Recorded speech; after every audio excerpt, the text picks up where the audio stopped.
We're tuning in right now. Got is that Mike Haspel or is that Captain Kirk? Yeah. We're live. Rob's not here. Oh, okay. Yeah. Yeah, Wyatt, you were saying some stuff about like a new series that you wanted to see. Yeah, because like you're wearing that shirt, and we both agree that those were like the best uniforms in all of Star Trek. Agreed. And there's a lot of stories that could be told of that like time period, like after Kirk and the Enterprise crew, that saga's done with, right? But before the Next Generation, there's like a lot of time that passed. Oh yeah, there's a lot they could do. My fear would be that they wouldn't do it. And the only reason I say that is because, and keep in mind, this comes with a huge disclaimer that I haven't watched any of this new stuff. So I checked out of Star Trek in 2009 with JJ Trek. I left the fandom. I was like, I have my Star Trek. It's very clearly over. This is for a new audience. I'm out. It's funny because that's Mike Haspel, Guru's summarization of the emotions that he went through over the last two decades. Because we've had some talks about JJ Trek to the point where I walked out liking it, right? Like the first time I saw it. But then everybody did. But after talking, trick on you. Yeah, they did. You exposed that trick to me like live on this podcast. I was like, bro, and then when you said, because I'm a huge fan of Star Trek, right? It's like one of the only nerddoms that I am. It's like, that's like my Lord of the Rings. You know what I mean? Like I'm a huge fan of that shit. And so I was like, yo, it slaps so hard. I'm ready. And then when you broke it down for me, I was like, that shit was garbage. Yeah, and then JJ turned right around and did the same damn thing to Star Wars. It's sad. I was literally Cassandra there yelling to people, going, please do not support this. Stop, please. It'll destroy everything. And then he was like, I'm going to destroy Star Wars. And then he was like, and for an encore, well, they won't let me touch it, but I can send my proteges to destroy the Lord of the Rings. And they did. And it's like, okay, well, all that's done. But yeah, but you're now in your enlightened guru statement. Your new line is, which I love, is that it wasn't made for me. It's not made for me. I got it. This is my exit ramp. Yep, I'm too old to begin the training. So, my fear, to get back to what Wyatt's saying, is there are fantastic stories out there. But the people that are writing them are not interested, nor are they steeped in the lore. They're not interested in telling those stories. And there's a ton of stuff they could be doing. And granted, this comes with a massive disclaimer that I've not watched it. I only saw one tiny episode of Strange New Worlds, and it left such a bad taste in my mouth. It physically made me ill. Oh, really? Which episode was it? It was a short trek, which I know is supposed to be meant to be somewhat humorous or not to be taken seriously. But it was a short trek with the guy who does the voice for Archer, H. John Benjamin, because I recognized his voice immediately. Yes. Okay. And he's the guy who invented the tribbles.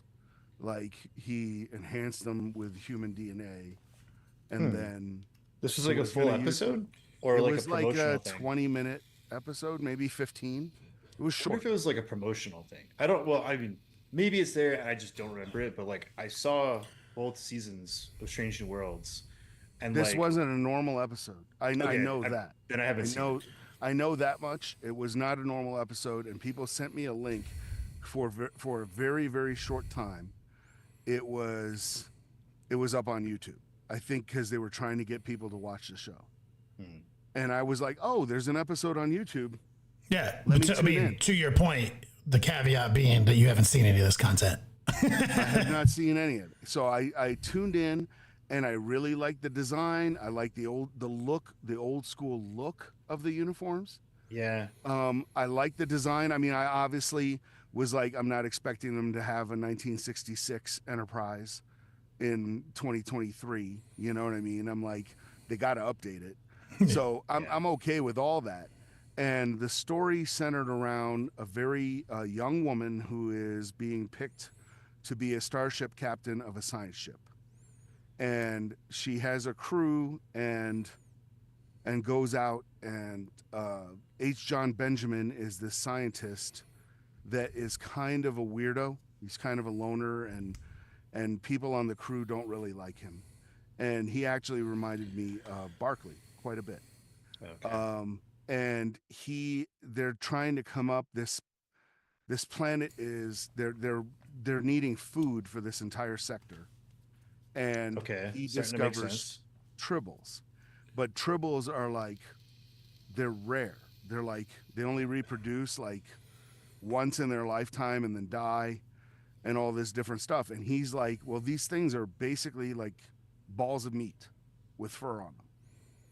And so he's just like, if we could get them to reproduce, they would solve the food crisis.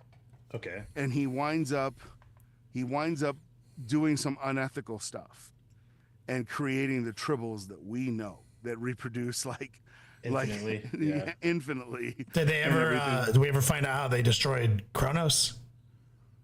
No.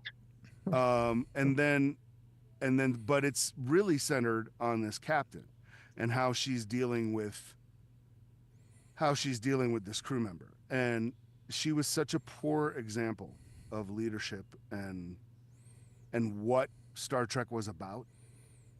And I've been told by other people that it was all played for laughs, and if you watch the show that you would get it. But I was like, this goes against everything it stands for.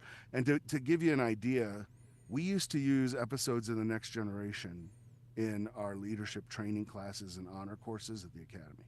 I'm not making that up. So it's like, there's an episode, I don't remember the name of it anymore, but there was an episode where Wesley is part of some kind of stunt flying team, and they were doing a maneuver they weren't supposed to be doing, and the whole team is like covering up for one another. Yeah. And Picard gets brought in to like lead the Enterprise happens to be Earthside, and they need somebody impartial, not tied to the Academy, so they bring in Picard to be like the judge, right? Yeah, he's gonna be the arbitrator. Yeah, to be the arbitrator, and he figures out that Wesley's lying, and it's like an entire episode dedicated to the honor code and what it means and what it means to be an officer and what responsibilities it are. And it was all about leadership, and we no shit used that at the Air Force Academy to teach people about the honor code and stuff. It's a very good episode, and I can't even remember how many times my instructors or throughout my career I used an episode of Star Trek to talk to people about a situation that they were in, and hey, look at it this way, like this is how you should do something in there. And the way that this episode worked, it made me, almost physically ill. I was just like, and it turned me off of Strange New Worlds. And it's terrible that it's like one episode. My brother watches it and he said it's really good. He said that there's episodes of the Gorn that are incredible. And every time I don't have Paramount Plus, so he's like, oh, you can use my password. And every time I tune in, I can't bear more than 10 minutes of it. I just turn it off. Yeah, it's definitely not old Trek. I think it's probably the only example of new Trek that's like at least a little bit respectful of old Trek. The best way I can put it is like I'm watching an episode of Buffy where it's not meant to be entirely serious. That's the only way I can kind of. I'd say some of the episodes are definitely like that. Like there's like literal joke episodes for sure. And I'm okay with that. But I may not get the joke. Like a really good example is Stargate, right? Stargate SG-1. Mm-hmm. There's a legendary episode, right? Episode number 200. Don't remember the name. I remember. Oh yes, where they have like the Hollywood script by the guy. The Hollywood skip guy that comes in, and that is a total joke episode. Yeah, you've many inside jokes. You've used this analogy with Buffy before. Once again, with feeling. You Yeah, say, like, exactly. you've literally used that where you're like, okay, because we all acknowledge that once again, what feeling is one of the best episodes of Buffy. It is, but, But it's if you not would- if it's the first episode But if you, ever watched. or if you tuned in next week and that's the format of the show now. Now you're like, Right. whoa, guys. And also, Exactly. it makes a lot of sense. I mean, with your prestigious background, you know, like I can see where you might have a physical reaction. Yeah, to- so if I like tune into the show and it's episode 200 of SG1, but it's the first episode of SG1 I've ever watched, I'm like, what the hell is this? This is crap, It's not good. Yeah. you know? So it's like, it's somebody saying Kenny's mic does not sound great. He is using a new microphone, so please keep up with that feedback so we can get it dialed in. Yeah, it's interesting. I did test earlier today. Cletus, Sounds fine to me. well, you're hearing me on a different mic. You're hearing me on the Yeti. Oh, okay, weird. Yeah, no. Thank you guys. Help me dial it in. Oh. No, you guys all say it sounds bad? Give me a description of what sounds bad about it. That's upsetting. I put like a solid hour of work into this today. Too much bass. Too much bass. He's over here throat singing like a Sardaukar. Come on, girl.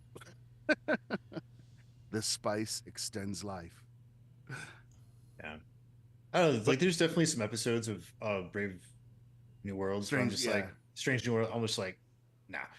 Like, there was one where there's like, I mean, it's all done within scope. So there's like Right. a child who befriends this like extra dimensional being, like an alien, Mm-hmm. which is Trekkie. Like, there's Yeah, been like that's gaseous Trek. Oh, aliens, yeah. you know, and it wants to make her happy because she's feeling really sad about some stuff with her parents, and so like it alters reality, and then like the crew is trapped in like basically like a Dungeons and Dragons fantasy that's taking place on the ship, Okay. like, and they're all like I everybody feel like I've seen that episode before, though. yeah, like everybody except one dude is like they believe that that is their reality. Like they are the knight in shining armor. They are the evil ice queen, Okay. or like whatever, right? And it's like it's fine, but I'm like, this is not why I watch this show. I watch this show for like when they're doing cool Star Trek shit, Yeah. and it is definitely more focused on like being cool than it is on being like old Trek. Like fully acknowledge that. But some of the episodes, I'm like, this is fucking tight. And I will wholeheartedly acknowledge that old Trek, even TOS Trek, right? When I say old Trek, I mean anything before Voyager, really. Even though Yeah. Voyager is old Trek, but Voyager had copious. I couldn't get into Voyager either. I didn't to be either. honest. Not my favorite. But yeah, it's like there were goofball episodes in old Trek. I mean, A Piece of the Action, which is one of my favorite episodes, is just patently dumb. You know what I mean? It's just dumb. Trouble with the Tribbles, which everybody adores, is kind of Yeah. silly. You know what I mean? On its face, it's kind of goofy.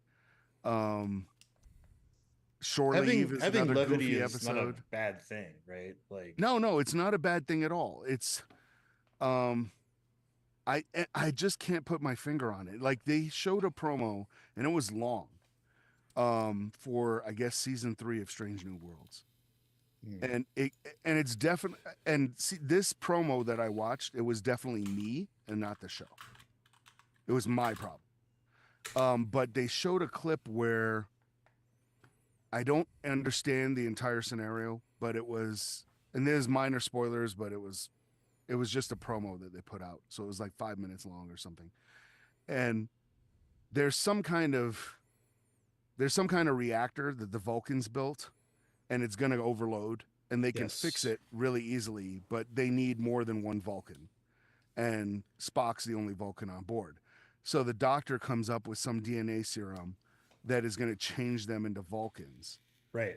So that's, they can go that's an down to the established thing. Is so like one of the ways that they infiltrate worlds without breaking the Prime Directive is they take like it's basically like a polyjuice potion, Right. for lack of a better term, right? Which rubbed me the wrong way, because I was just like, that's not possible. Yeah, Like- because I think the way they do it in Next Gen was just basically just like really advanced prosthetics. Yeah, they just went through like literally plastic surgery. Yeah. But I'm like, okay, sir, and again, this is like my problem. I acknowledge that I should just be like, look, it's the 23rd century. They have fucking tech that can do that, right? It just does it. But I'm like, you're telling me that you changed their blood to copper based instead of oxygen based or Yeah, iron based, right? it's a bit much, You- right? and then all of a sudden they're smarter, which I get that they're smarter, but they wouldn't be educated. They wouldn't be more educated. Right. And that's again why I'm saying it's my problem, because I should just go, you know what? It's part of the story. Just roll with it. Go. Yeah, because in the grand scheme of things, it's not any more preposterous than any No. of the other techno babble that they do in Star Trek. Exactly. But it's like it being a prequel show, I feel like that is kind of a faux pas, right? Because if they're like using tech or like inventing tech that is more advanced than what we saw in Next Gen, that does break continuity. And for somebody who's like first Star Trek might be Strange New Worlds and like Next Gen is like old fogey, boring. Like And I that's- get it. But But that's the thing too, is that's why I say it's not made for me, right? Because most of the people, I would warrant that most of the people watching Strange New Worlds have never seen TOS. probably They've not. probably never seen the Wrath of Khan. They may not have ever seen the Next Generation, Oh God, yo, Eric. right? Think about it. The Next Generation now is 35 years old, It's so old. Oh, don't right? say The that. last episode of Next Gen aired in what? 94, 93? Was it really the last one? It's in 94. All good things, right? That's crazy. Now, granted, there were movies after that. There were movies. Okay, that makes more sense, right? Because like as a small kid, I was watching Next Gen, and then like I was like, I want to go to the movies and see like the movie with Captain Picard and stuff. So that was like probably late 90s. Yeah, you saw Generations. Yes. I saw all of the Next Gen movies in theaters. Yeah. Yeah.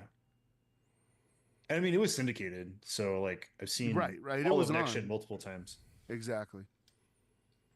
Yo, did you like? Did you watch Voyager, Aspel? I watched Voyager on and off. I did not watch it religiously. And if my buddy Dave listens to this, he'll know I had essentially checked out of Star Trek. I checked out. I can tell you the exact moment I checked out, and it was on Deep Space Nine. It was a season finale where the Jem'Hadar were coming through the wormhole. They had on our side, like the Klingons. Everybody was allied. Yeah, we got the blockade around Deep Space Nine. We got all the Klingon birds of prey. We got like multiple Defiant class warships. Exactly. And I was like, this is going to build up. This is going to take a whole season. All of next season is going to be resolving this conflict. And it got resolved in like 5 minutes when they went, like, Cisco's a god, and we, the wormhole entities, are not going to allow this to happen. So, the end. And I was just like, if you were going to build up a conflict that much and then just basically get rid of it. In Star Trek, nonetheless, where like we don't really do conflicts like that. Not to mention the first commissioning of a warship. Yeah, I was like, Yeah, this is that's not big worth. deal. It's pretty fucking not worth our historic. time. Yeah. And then when they did Voyager, I watched a couple, and I just never meshed with the crew. I thought, if you guys remember the show Andromeda, I actually liked the crew dynamic on Andromeda more than I did on Voyager, because when Voyager went, oh, I know all about Game of Thrones season 8, and to some people out there, I was actually defending it. Even after Daenerys had burned King's Landing, I was still saying, no, this could be tight. Let's see where this goes. And then it was like, I am very wrong. Wow. I still say it was tight. But Are you talking about when she burned down everyone? I thought that was perfectly in Yeah, character. me too. And I thought that had been telegraphed since the beginning of the show. Yeah, exactly. That's why it's like people say that her going crazy was LF. I was like, you guys didn't watch the show. Yeah, no, honestly, I got kind of caught up with the online hate of it, only because you know what I mean.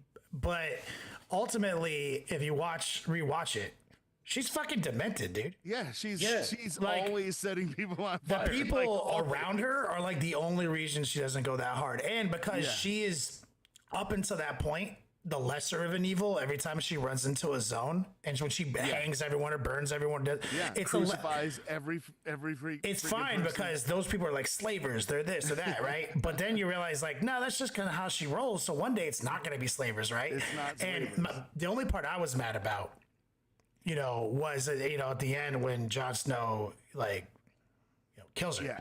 When she's like, we can do it, just trust me. I'm like, he should have just been like, fuck it. He should have been like, the throne is mine, done. If he's gonna stab her, let him take it. But I honestly think because he's kind of proven to. I mean, he's like a bitch ass. Like he's really not that hard, dude. He reacts to situations and he steps up. But he's not really that ambitious. Like honestly, he just should have gotten his fucking knee and just been like, "Yes, my queen," and then that would have been the gangster shit. Well, I mean, I think the whole thing too is like he is completely driven by his honor. His need to basically be like Ned Stark. To like if there's an option to do the right thing, even if the right thing seems wrong or it's like hurtful or whatever, like always do the right thing no matter what. No matter what. That's his character, is that he's basically trying to be Ned Stark. And so like him being like, she can't, like, she's gonna be another Mad King. She just destroyed all of this and like she's demented. And he didn't want the throne. He was like vehement. Right. He's like, not only do I not want it, like I shouldn't have it. Mm-hmm. And people are like, well, that's why you should have it. And he's like, no, like nobody because the person who should rule it needs to like want it, but also be like good at doing it and like be the even-handed, magnanimous ruler. But he's like, I don't want it. I wouldn't be good at it, and I shouldn't have it. Yeah, I agree, man. There's and Kenny, there's more feedback for you about your microphone. In the chat. I've been manipulating it and reading it. I'm trying. And Zenwu wrote, Tyr Anasazi is the GOAT, and that's exactly what I'm talking about. So like when they went in Voyager, and you have half the crew is Maquis, and half the crew is Starfleet. And Janeway was just like, oh, hey, like, until we get back, we're doing shit my way, right? And they were all kind of along, okay. And I was just like, why wouldn't the Maquis just take the shit? No, they fucked that up. Like, they set Chakotay up to be, like, this real G. And then they're like, okay. Basically. Well, I feel like in between season 1 and season 2, they just had to make a decision. They're like, is it going to be the Maquis take over the ship, or is Janeway in charge? And then they were like, Janeway's in charge, so he has to just capitulate. But they had what I take offense by is that Janeway never took charge. She was just in charge, right? And it's like the reason I bring up the comparison with Andromeda, right? Which Andromeda is not even on the same level as Voyager. I'm not trying to say that. But there was a character named Tyr Anasazi on Andromeda who is a Nietzschean. Good old Tyr. The Nietzscheans always look out for themselves, right? So every single time the captain had to count on Tyr, he couldn't count on Tyr being loyal or on Tyr following his orders, but he could count on Tyr being Tyr and doing what was best for Tyr. So every episode, he had to come up with a way to convince Tyr that doing what he told him to do was in his best interest. Yeah, for Nietzscheans and whatever they are. Yeah, and it made for really complex conflicts and crew dynamics on the show. And so I would have liked to see Janeway take command, not just like be in command, but like here's why the Maquis are going to do what I tell them to do, because I have a dead man switch that if you guys take me out, the ship self-destructs or something like that. That's just something I'm like coming up with on the fly. I think they did a good job. And I don't know if it was on purpose or not, but like you said, she was in charge. She didn't take charge. Yes. That's her day one captain bullshit, right? Like she's day one captain. So I felt like her incompetence, which was obvious, was like deliberate. I think it was deliberate. I think deliberate she was incompetence. not meant to be She wasn't meant to be like Picard. No, she didn't. was meant to She be- didn't know when to break the Prime Directive, as if Picard never has. You know what I mean? She didn't. She like fumbled that so many times in crucial situations. Well, I felt a stickler. You know what I mean? Out of all the captains, Janeway is the most real. Mm-hmm. Like all the other captains are like the shit, right? And Yeah. it's like Janeway is like, hey, she's just like a normal person who is a starship captain. Yeah.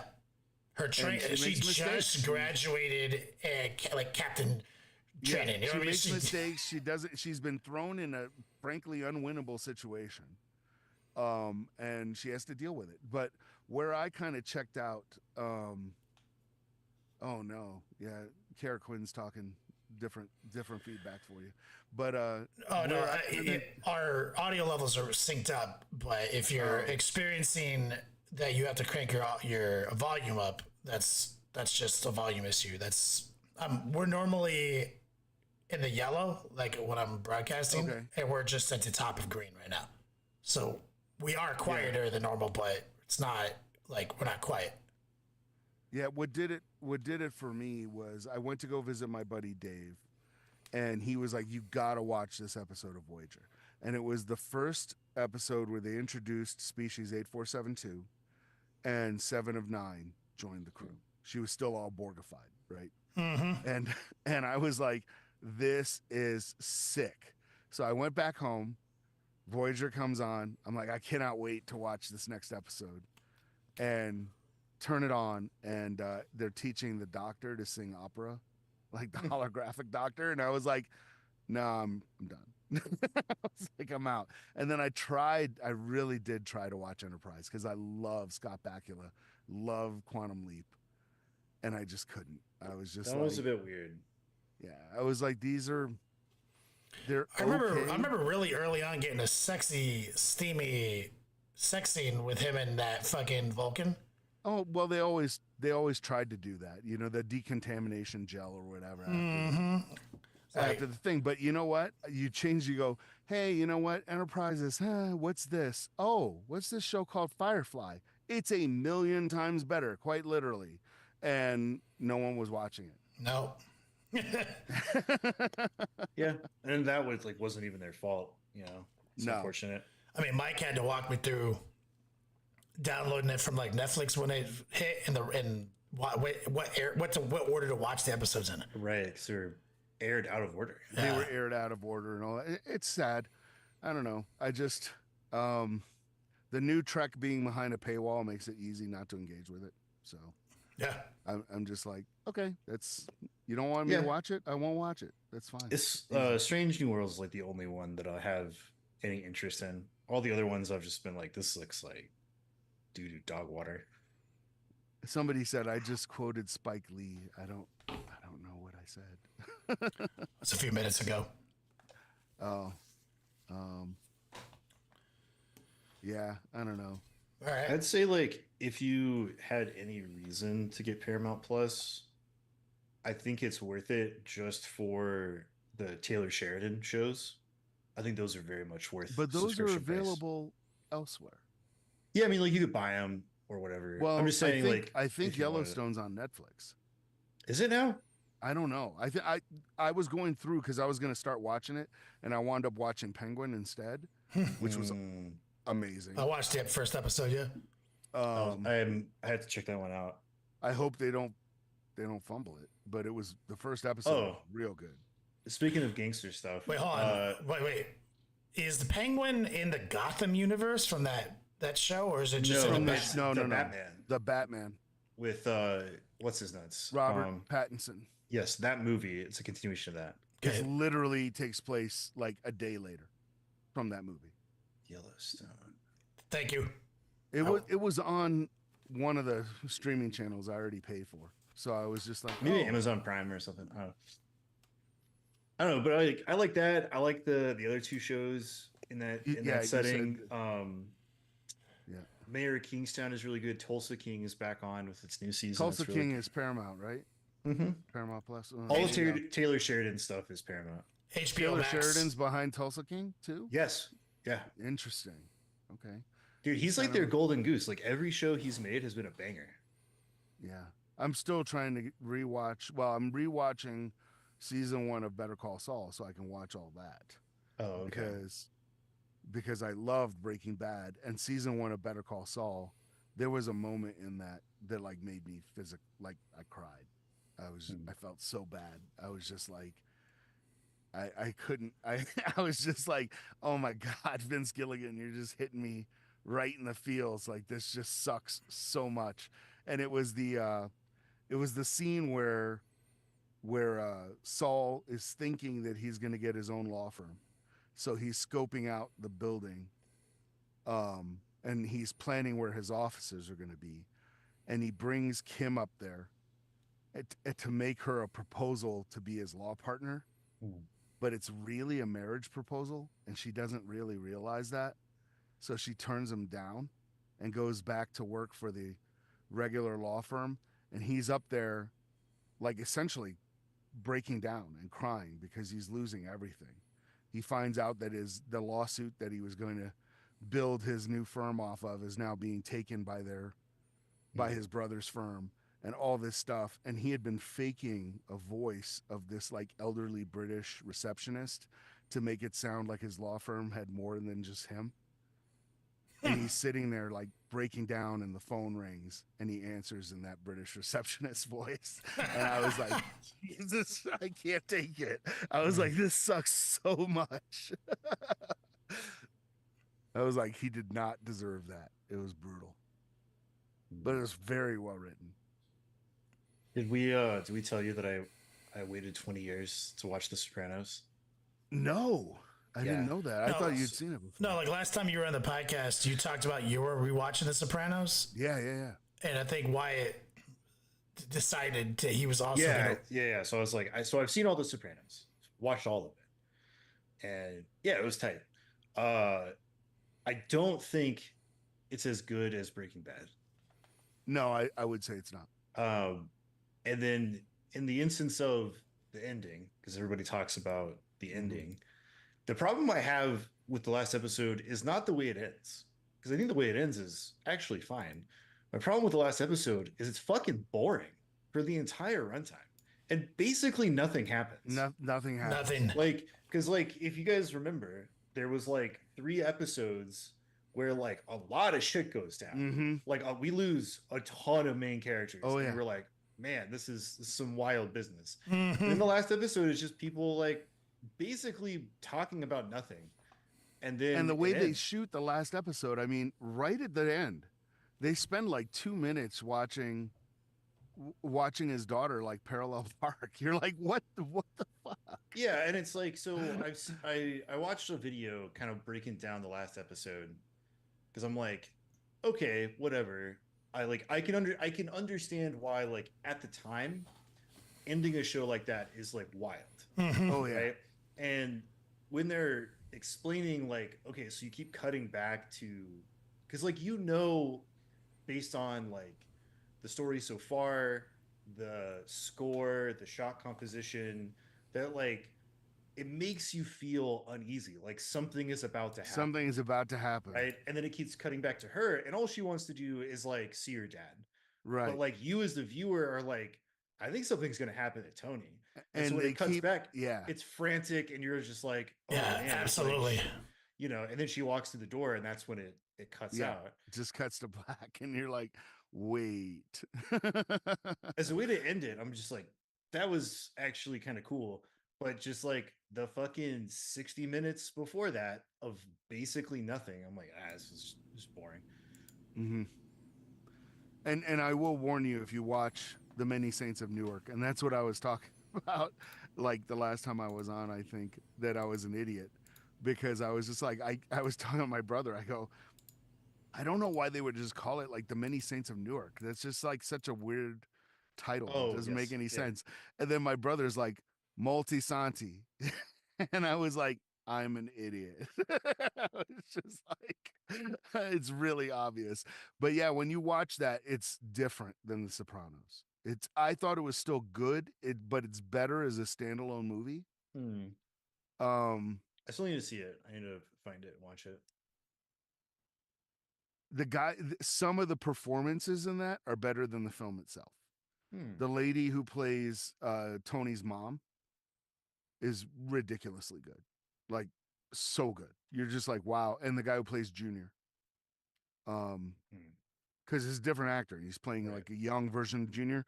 He's got his mannerisms down, the way he talks, everything. He's just really good.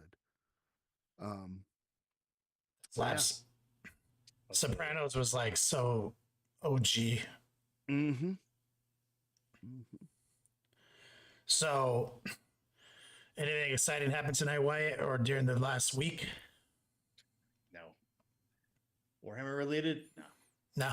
I mean, we all kind of thought that like the MFM was going to happen, and then it didn't happen. And putting my Caspel tinfoil hat on for a second, the day that we thought we were going to get the MFM, Warhammer community posted an updated webpage. Like they updated the website. And so I'm like, oh, so like obviously this was a priority over the MFM. And I'm assuming that they're kind of like, anytime you have to update a website and do all that, it's all hands on deck. Yeah. So now we're just kind of in this weird zone of like, well, now we don't know when the fuck the MFM is going to happen. And the game is in a really weird place because there's not really any like big major league events happening until the end of this month. And so for your average 40K person, the game has been in a fairly stale place for a little while. And we're all just kind of like, well, I kind of want to be hyped about 40K, but I need the MFM. And like, we want to prepare for SoCal Open, which is at the end of the month, but it's hard to prepare when you don't know if your list is going to change drastically, you know, just based on inference of big events over the past few months and like published win rates and stuff like that. You can probably guess about what's going to happen. So, I mean, like, Sisters and T-Sons are probably going to get adjusted pretty heavily because they're way too strong. There's probably a good bet that like because of the new Blood Angels Codex and the already high win rate of Blood Angels, like they're going to get punished in some way, which is kind of a weird thing because like we've seen that they are willing to have two different points costs because we have the Imperial Agents decks, right? And so like I would say if you're going to balance a unit because of how you play it in the Blood Angels Codex, there should be a different point value for taking stuff in Blood Angels or Space Wolves or Dark Angels, etc., than in regular Codex Space Marines. Because like that's where, or the detachment, right? Like Sons of Sanguinius rather than Gladius or Stormlance. No, Assault. that makes total sense. Right? Because people have been talking about jump pack intercessors and just like how fucking amazing they are because they're like in Sons of Sanguinius, their utility and output is insane for their point cost. But in vanilla Marines, they're like, okay. They probably don't deserve a nerf. But with the way the Games Workshop does stuff, like they're gonna get nerfed because Blood Angels exist. And it's like, well, it would be kind of nice if there was, oh, if you take jump pack intercessors in Sons of Sanguinius, they're this many points. But if you take them in Gladius or any other detachment, they're this many points. That makes a lot of sense because that would kind of discourage that. Well, not discourage, but it would kind of go like, hey, if you play Blood Angels or Space Wolves, you get everything the regular Marines have plus your own stuff. It's like, well, you can get everything the regular Marines have, but it's going to cost you. Yeah, because like with Blood Angels, I mean, I haven't dived into the new codex, but like the new codex isn't in play. So the way that Blood Angels are right now, it's like you have all of your baller characters, you've got Sanguinary Guard, you've got Death Company, and on top of that, you have access to jump back intercessors and assault intercessors and a number of other units that are just like way overtuned because of how Sons of Sanguinius works. So it's like not only do you get all of your cool bespoke units that nobody else has access to, but you also get normal units that are like elevated greatly by your detachment rules and synergies. And that is what needs to change, not assault intercessors or jump pack intercessors for normies playing like Pure Fists or something. That's a good topic. So let's talk about the delayed field manual. Bring up this, circle back to this Blood Angels topic or the podcast. That's pretty good. I like that. London GT results. Kara Quinn mentions a lot happening. Rule changes typically happen on Thursday. So that's what we were saying. Let me find the. Yeah. But London GT's been pretty big last couple of years, right? Yeah. I mean, it's the London GT. I mean, it's like the LVO of that side of that hemisphere. Sure. It's like the Tostitos Bowl. We get it. Wait, everybody cares about the Rose Bowl, but the Tostitos Bowl exists, and it is a bowl game. Sure. Damn, that's savage, geographically speaking, I said hemisphere. Is London in our hemisphere? Why? Yes, it's northern hemisphere, southern. It's in hemisphere. the northern hemisphere. Okay, so we don't have a left and right. It's not a brain. Fair. So it's across the Atlantic Ocean. Yes, the pond, as it's called. The hurricane puddle. Ugh. Yeah, bro, that Asheville. So so it's crazy because I used to spend the summers like Christmases with my grandma up at Spruce Pine, North Carolina. Right, it's just up the mountain from Asheville. I have some of the fondest childhood memories of my life.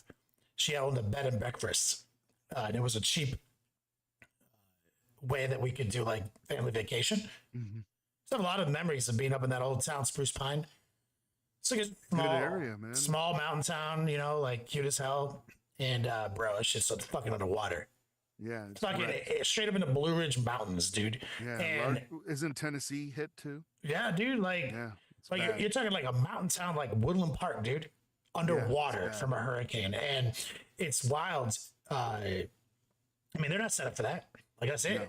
I mean, it's like straight up fucking, full scrap. We gotta start over, And they're one of the number one, if not the number one supplier of quartz for semiconductors, and because they're a big mining town. So apparently, that's okay because with all the longshoremen on strike, there won't be any we'll be fine anyway. So yeah, things aren't looking great. It's fucking. Somebody was. I've got multiple messages about whether or not there's been any word that Tampa Open is still happening. I'm like, company hasn't said anything. No, I mean, I've got listeners in Tampa. Their house is full right off, like it's gone. Damn. Like water up to the doorknob on their front door. Wow. So when are they going to wait until like the last second? But that's not every part of Tampa. Like I have other friends in Tampa who are like, what hurricane? Yeah, my niece lives there, and nothing. I was like, "How's your house? What's going on?" She's like, "There's nothing going on. We went through a bad storm." Yeah, and Tampa is roughly 2 hours away from where I'm at right now, and it was like, I would have said it was a little windier than a normal 3 p.m. Florida storm, but that was it. So it's just fucking. I mean, it's the wildest shit, man. Like, is Rob okay? I don't know. Is that the yearly lizard people gathering? It's spawning season right now, so he's having a good time. That's right, Cletus. Kenny's dad trying to reach people in the 2M band. Or was it 2 meter band? That's right. My dad always said 2 meters. That's the thing I got to remember. He's like, if we ever get separated, you got to remember 2 meters. I was like, Dad, this doesn't mean anything to me. It's inside the room. That's all that means to me. 2 meters. Yeah, he's saying like we can only talk 2 meters away from each other. Doesn't make any sense. The fuck is what the nonsense? Yeah, no, Rob's okay. He was like on a road trip last week, but I think he said the internet got knocked out today. Unrelated. 2 meters taller than Kenny, Kara Quinn. Yeah, isn't 2 meters like It's like 6'6". Something close to that, yeah. Yeah, bro. Like that's absolutely fucking taller than me. I'm only 5'7", dude. It's like preposterous. So we got a good topic. Then we can talk about rehash what Wyatt brought up. I like that. What part of were we going somewhere with all the Star Trek talk? No, I think we just went off on that tangent because I was wearing this shirt. Oh yes. Having a good time. Okay. So we have we can do would you rather, that burns time. It's good. And do you have anything relevant? Oh, is there anything you can talk about? Any projects you can talk about now? I am playing in a crusade. There, I cannot talk about that. I asked. Okay. I said, well, since this is out now, I can talk about playing that. But I haven't. You're going close to the end of the line. Yeah. So shouldn't talk but about I can it. talk a little bit about playing that, and I'm playing in a crusade, which unfortunately I'm probably gonna have to drop out of, which sucks. But work is kicking my ass right now. So, and I am tentatively, and I know this is the kiss of death, but it's like it's like getting together with an ex that you just know she's terrible for you, and you're like, God damn it, getting back into Magic the Gathering. Ooh, tall order. And I'm just like, I know this is poison. I just know it. Like, I mean, it's like just being a pig and shit, though. You just fuck This it. is Fuck it. This is not going to end well. Nah. I'm about to do that in a week, man. Diablo, the new expansion for Diablo is about to hit. Oh fuck. Oh yeah, it's just man. I'm really gonna finish this Votan army. I did not realize it was that time, bro. So you got about the 7th, as I think we can start playing. So you could already pre-install. It's a big install. So it's about... I did get a shout out from the author of Eidolon. Yeah. It wasn't Nick Kime. I don't remember what the new guy's name is. It's kind of bittersweet for me, but that's okay. That's the way things are now. That's all it is. And Patch McDonald says, am I working for Black Library now? The answer is no, and probably never again, unfortunately. But yeah, so we rehashed all that in one of the past episodes. Oh, fuck. I was going to get my trophies out my car. Forgot. Oh, yeah, because you just came back from something. Yeah, dude. Champ Scott. Yeah. People's champ. 2 times. That's right. Excellent. Yeah, we won Player's Choice Award, and we got silver in the gold, silver, bronze for best painted. Excellent. Felt yeah, really and good. Kenny, on your Instagram, you posted your new Chaos Army. I don't care who they are, but they did look incredible. Thanks, man. Yeah, there's lots they of looked amazing. Lots of pictures of them. If you scroll back far enough, but you probably just saw the new, updates to the Beats Lab and got to see some of the edgelords. I saw where you were like panning across your display and everything, and that looked amazing. Yeah, kick ass. Yeah, so I named them. I was shopping a new signature chaos color scheme, right? Yeah. And so green and purple, the green, pink, purple that I invented, right, all those years ago, it's played out now. I mean, even GW used it, right? Mm-hmm. But remember back in the day, people were giving me shit for that. Oh, yeah. I'm like, you're an idiot. You don't understand colors, And it's like the most, emulated chaos color scheme of all time. And so I was like, I need a new look. And so I was like, I know blue needs to be a big component. And so I was like, well, let's go with that CMYK, synthwave, not like synthwave in the effect way, but more like how all print and advertising was done in the 80s. Right, like that. More like, what are the colors? The colors are cyan, magenta, and yellow, and everything in between. So you get like those beautiful sunset colors where the magenta collides with the yellow, etc., and really electric blue. So it's like, let's do it. And so we've been working on it for a while. We got the the Lord of Skulls. You can see some videos on that. There's some war dogs. It starts with how can I get the most amount of points for the least amount of models, right? Mm-hmm. Lord of Skulls and 3 war dogs. Hellbrute and a Warpsmith right there. So for 1,000 points, you know. But being able to play with the color palette, knowing it's blue with magenta, black trim with edge highlights, and anything that's an accent, make it yellow, and anything that glows inside of a thing, make it green, right? That's kind of like what we've been doing as we move around unit by unit. It's been super fun though, Haspel, because we don't have like a formula, right? Like you're like Ultramarines look this way, right? Right. And then you're saying, which I love that. But then you're also like, you know, it's really cool when you get some Devastators with a different color helmet, right? It's really cool when you get some of this, some of that, right? And so we're basically able to design that now using our color palette. So like the Possessed are all blue with their pink comes from their skin, right? The Possessed, I had a slog through 10, but I still tell anyone out there, if you're looking for a sick art project, you can't even compete with the box of 5 Possessed Marines for the price to the dollar ratio of entertainment for those kids.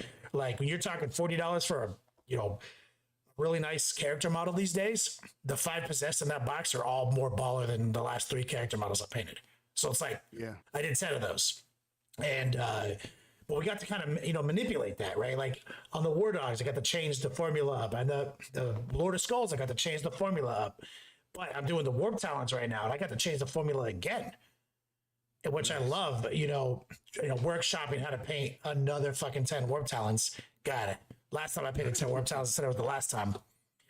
But, you know, what came up with some new stuff, man. And I'm like, yo, every unit I add to the list, you know, gives me this new fun art project.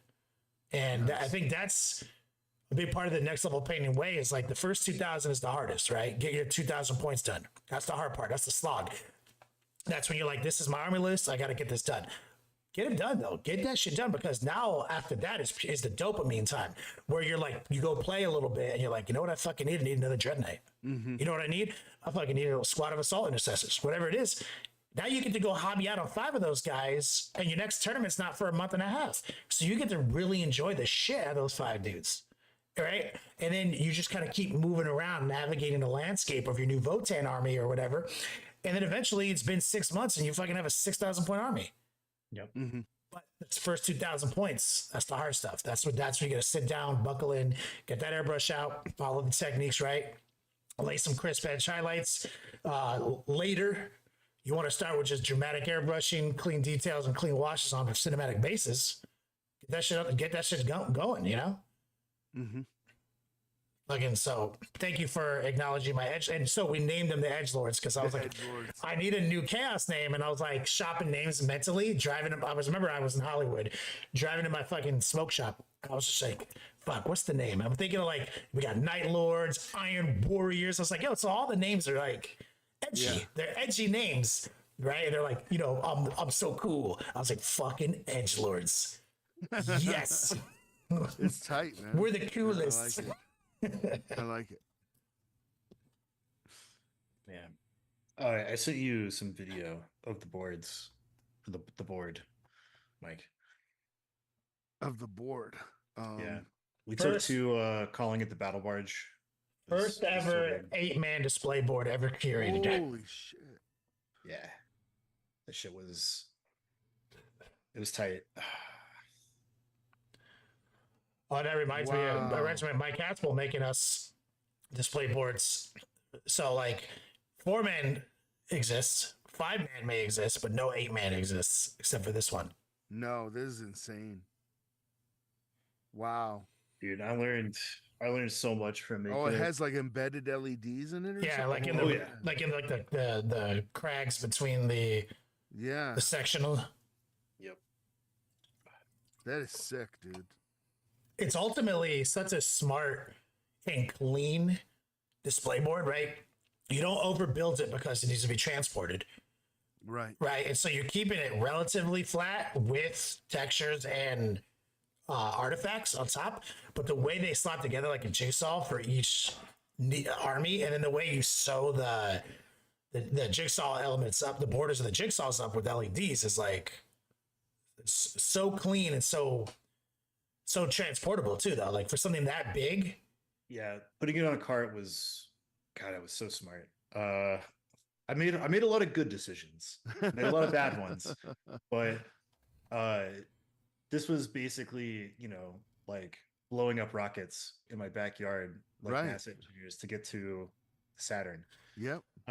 So next year, I'm gonna do a lot of stuff that's going to be even cooler. I'm not gonna broadcast it because one thing for sure is some of the other teams, they saw that we did it and they saw that we won, and so that's the new meta is Yeah. and display board. That And so is awesome too. I'm like, you chuckle fucks, you can figure that shit out the hard way because Yeah. I had to. I had to sit in my living room and dry brush until my muscles failed. Like, you guys figure that out. I'm gonna take all the knowledge that I learned and make one even better for next year. Exactly. And you raise the bar for everybody. Oh yeah. Yeah, you Because, got like, you're the trendsetter for now. one of the things I'll talk about when we go on the podcast was I'm playing in this crusade. So I dug out all my Necrons, right? there are some fourth edition Necrons that Not as need to be not as tight heavily not as tight as you remember. No, I remember that army being money. And then I look at them now and I'm like, You remember that one time you got contrast paint and you're like, this is so bad. And then like 6 months later, like you were hanging out in the beach lab with like Tim Baptist. And he's like, what the fuck is this, Mike? And you're like, wait, those are my contrast paints. What the fuck? no, it was worse than that. I wasn't even with, it was just me. Oh no. It was like, oh, I had these super tight blood ravens. Where are they? Oh, you, Wait. wait, oh, Wait. it was you by yourself not able to recognize the model. Yeah, it was me by myself going, wait, I remember these looking way tighter. Those are salvageable. The Necrons, not so much. Is But that they're the luckily, ones you use the rust material on? well, it's verdigris. Yeah. Yeah. It's all verdigris material. They're literally verdigris though, right? Like yeah. they're actually oxidized. They are actually oxidized. I used copper paint and oxidized it. Yep. So they look oxidized. Do you, But yeah, do you remember you had that article for years, Paper Monolith, on your Apocalypse Productions website? it's still up there, and I really was looking forward to breaking out the old monolith and having it play All Your Base or Belong to Us in the final days of the crusade. But I'm like, work has just been unrelenting, and I'm just like, man, I don't have time to paint. I don't even have time to like look at the models to figure out what's going on. And that's kind of, Magic the Gathering. well, that's one of the reasons I got back into that, because I can get a pre-built deck and not have to, like, I'm not playing Magic the way I should, where you're like building a deck and having a strategy and everything. I'm just like, oh, there's a commander deck. What are the colors? Oh, okay, blue and black. Okay, I'm just gonna play that. I've seen a lot of people at the local shop, and I guess it's a phenomenon everywhere, but Lorcana has been pretty hot. Yeah. You know, they brought back oh, now I can't think of the name because I thought of it and I wanted a hero. I walked into the store and they had all the terrain back and everything, and Hero Quest? Hero Quest, yeah, it's Oh, been okay. relaunched. Mhm. And I was just like blown away going, in fact, I think my words were, what is this, 1995? I was like, what the hell's going on? All right, give me a second. I'm gonna go take a pre-recording bathroom break and then BRB. Don't throw your back out. EDH commander got moved to control of Wizard of the Coast. Let me just say that literally every time I've taken a piss since that day, Wyatt, Thought about it? I have thought about it. I'm fucking meticulous, okay, in my movement, my grip, everything.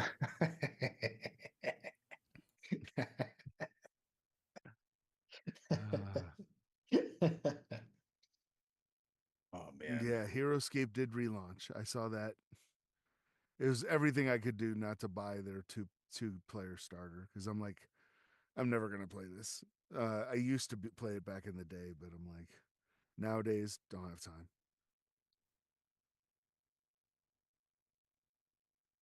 Kind of waiting for the Halo game to come out. They Yeah. finally said it was going to be November launch. Oh, really? Okay. So I have a bunch of stuff I need to paint that are just sitting in boxes and stuff. Like I went on the Kickstarter for that terrain set.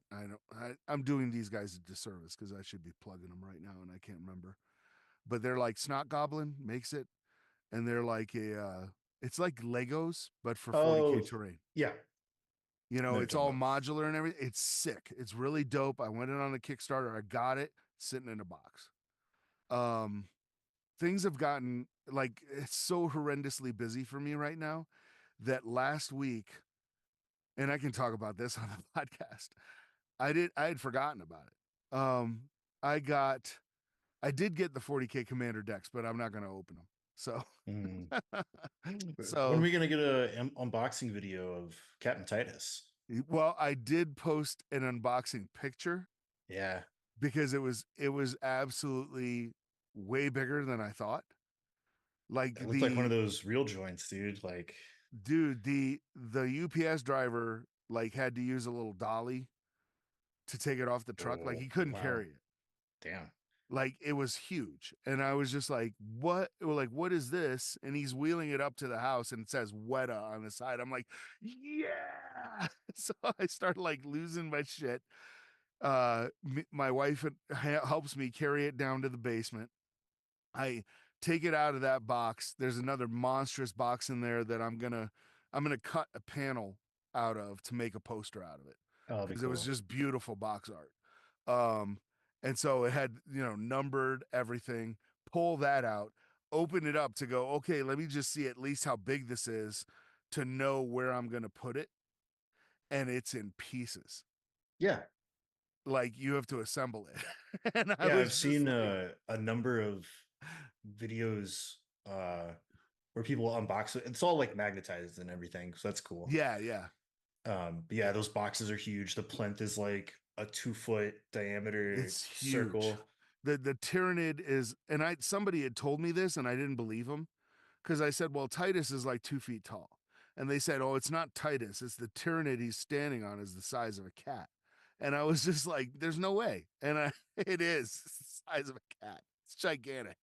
Man, that's cool. So I'm like, "Well, Weta didn't be solid," and the paint scheme for it is a high end collectible, but a lot of the times, like the paint scheme, you're like they kind of phone it in, because it's a Mm, factory thing, right? yeah. Nah, this is Golden Demon level. Oh, tight. Absolutely tight, like amazing, amazing. And I'm like, okay, and I have some amazing collectibles. I have a Serenity built by the guys at ILM Oh, wow. Model Studios. So, and that is one of the tightest models. And I'm like, I'm leaving Titus in the box right now because I have no idea where I'm going to put him. It is that big that I'm just like, I have problems now. Like I need to. It's a piece of furniture at that point. It is. It's gigantic. So one of the things I'm doing is I never play games in my basement anymore. I don't have anyone over. So Mm, I think the battle table is going to get retired and mm, replaced with I have a big battle table next to the arcade machine. And for the last 2 years, well, since the lockdowns, it has just been like projects just get piled onto it. I don't play games on it or anything. mm.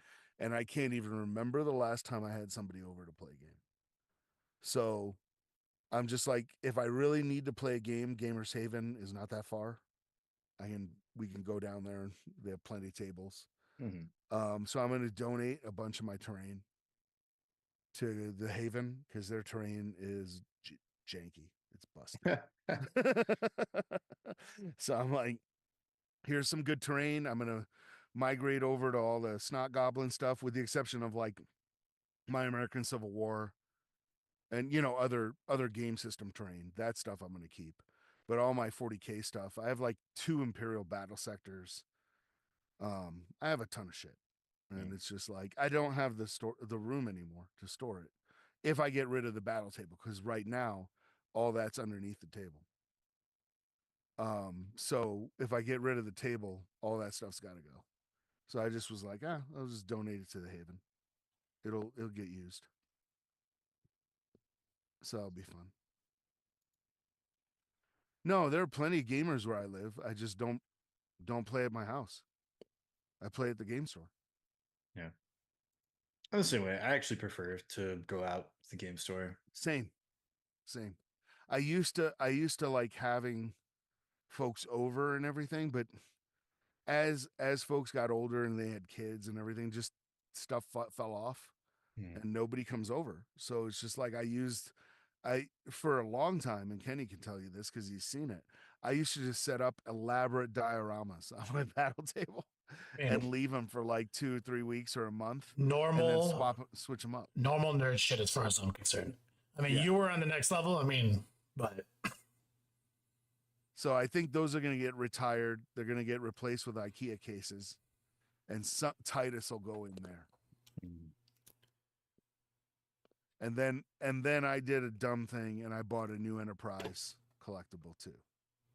And this one does. And it's way bigger than I thought it was. You know, last week we did a little origin story episode, Mike.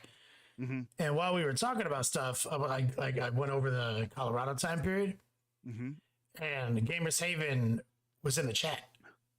Oh, really? Yeah, they were like, and I saw them say like, "Yep, we were part of that." Talking about that era, like with the 40K Wrecking Crew. Yeah. I really miss all that and everything. And James Teal says no gamers where you live. And, there's lots of gamers where Mike lives. Lots of gamers. I just don't have them over at the house. That's all. And then Liz and Colin have a kid now, so they're out of the scene for a while. Remember that one time? As it does. Remember that one time Josh had a kid? Remember we were like really, really excited about War Games Con at the time? And yeah, I think so. It was like remember it was when it was in Austin, and he was like, "Yeah, so like I'm having a kid, my baby's being born. Like I can go this year, but like she's gonna be born on the date next year, like like by the next one. So like I'll be fine after that." I was like, "Dog, you're like a colonel in the army, dude. Do some math." He's like, "What do you mean?" I was like, "What happens every year after your baby's born?" He's like, "Oh fuck." I was like, "Yeah." I was like, "Sure, her birthday's always on War Games Con, dude." Yeah. Yeah, they come back 8 years later with a new gamer. That's the cool part, right? That's the cool part is you get to just be like, yes, come, let me introduce you. Let me show you. Do you remember Family of Gamers? Remember those guys? So I don't, unfortunately. Like a father to son coach and his son. And sometimes they would interview us at Adepticon. Yes. Yeah. That's what you'd certainly have memories of this. Like it's just like a guy and his kid. I might. Will come by and ask you some funny questions, and they'd put it on their family podcast. Mm-hmm. They've been doing that for so long that they found us at this last Adepticon, and I was like, "Who's this grown ass man?"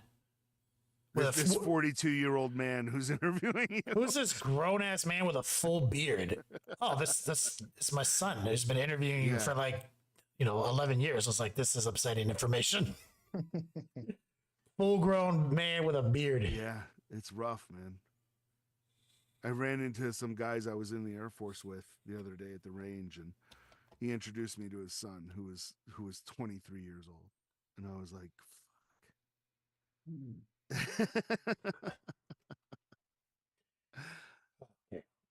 All right.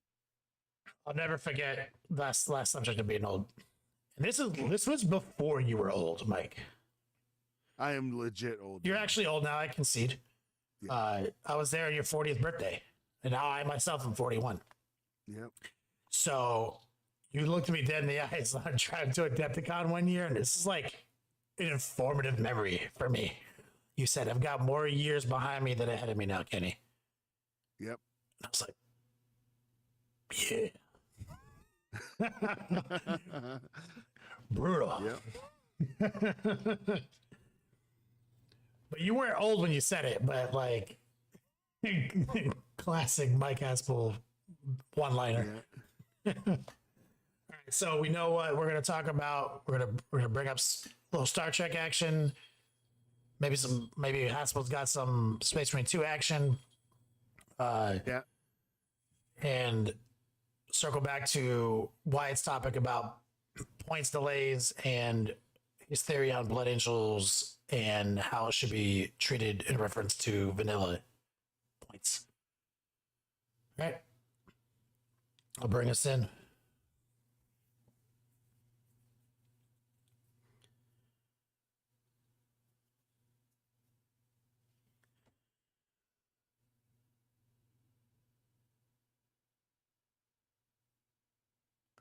Yo, dog, Kenny Boucher here, The Long War.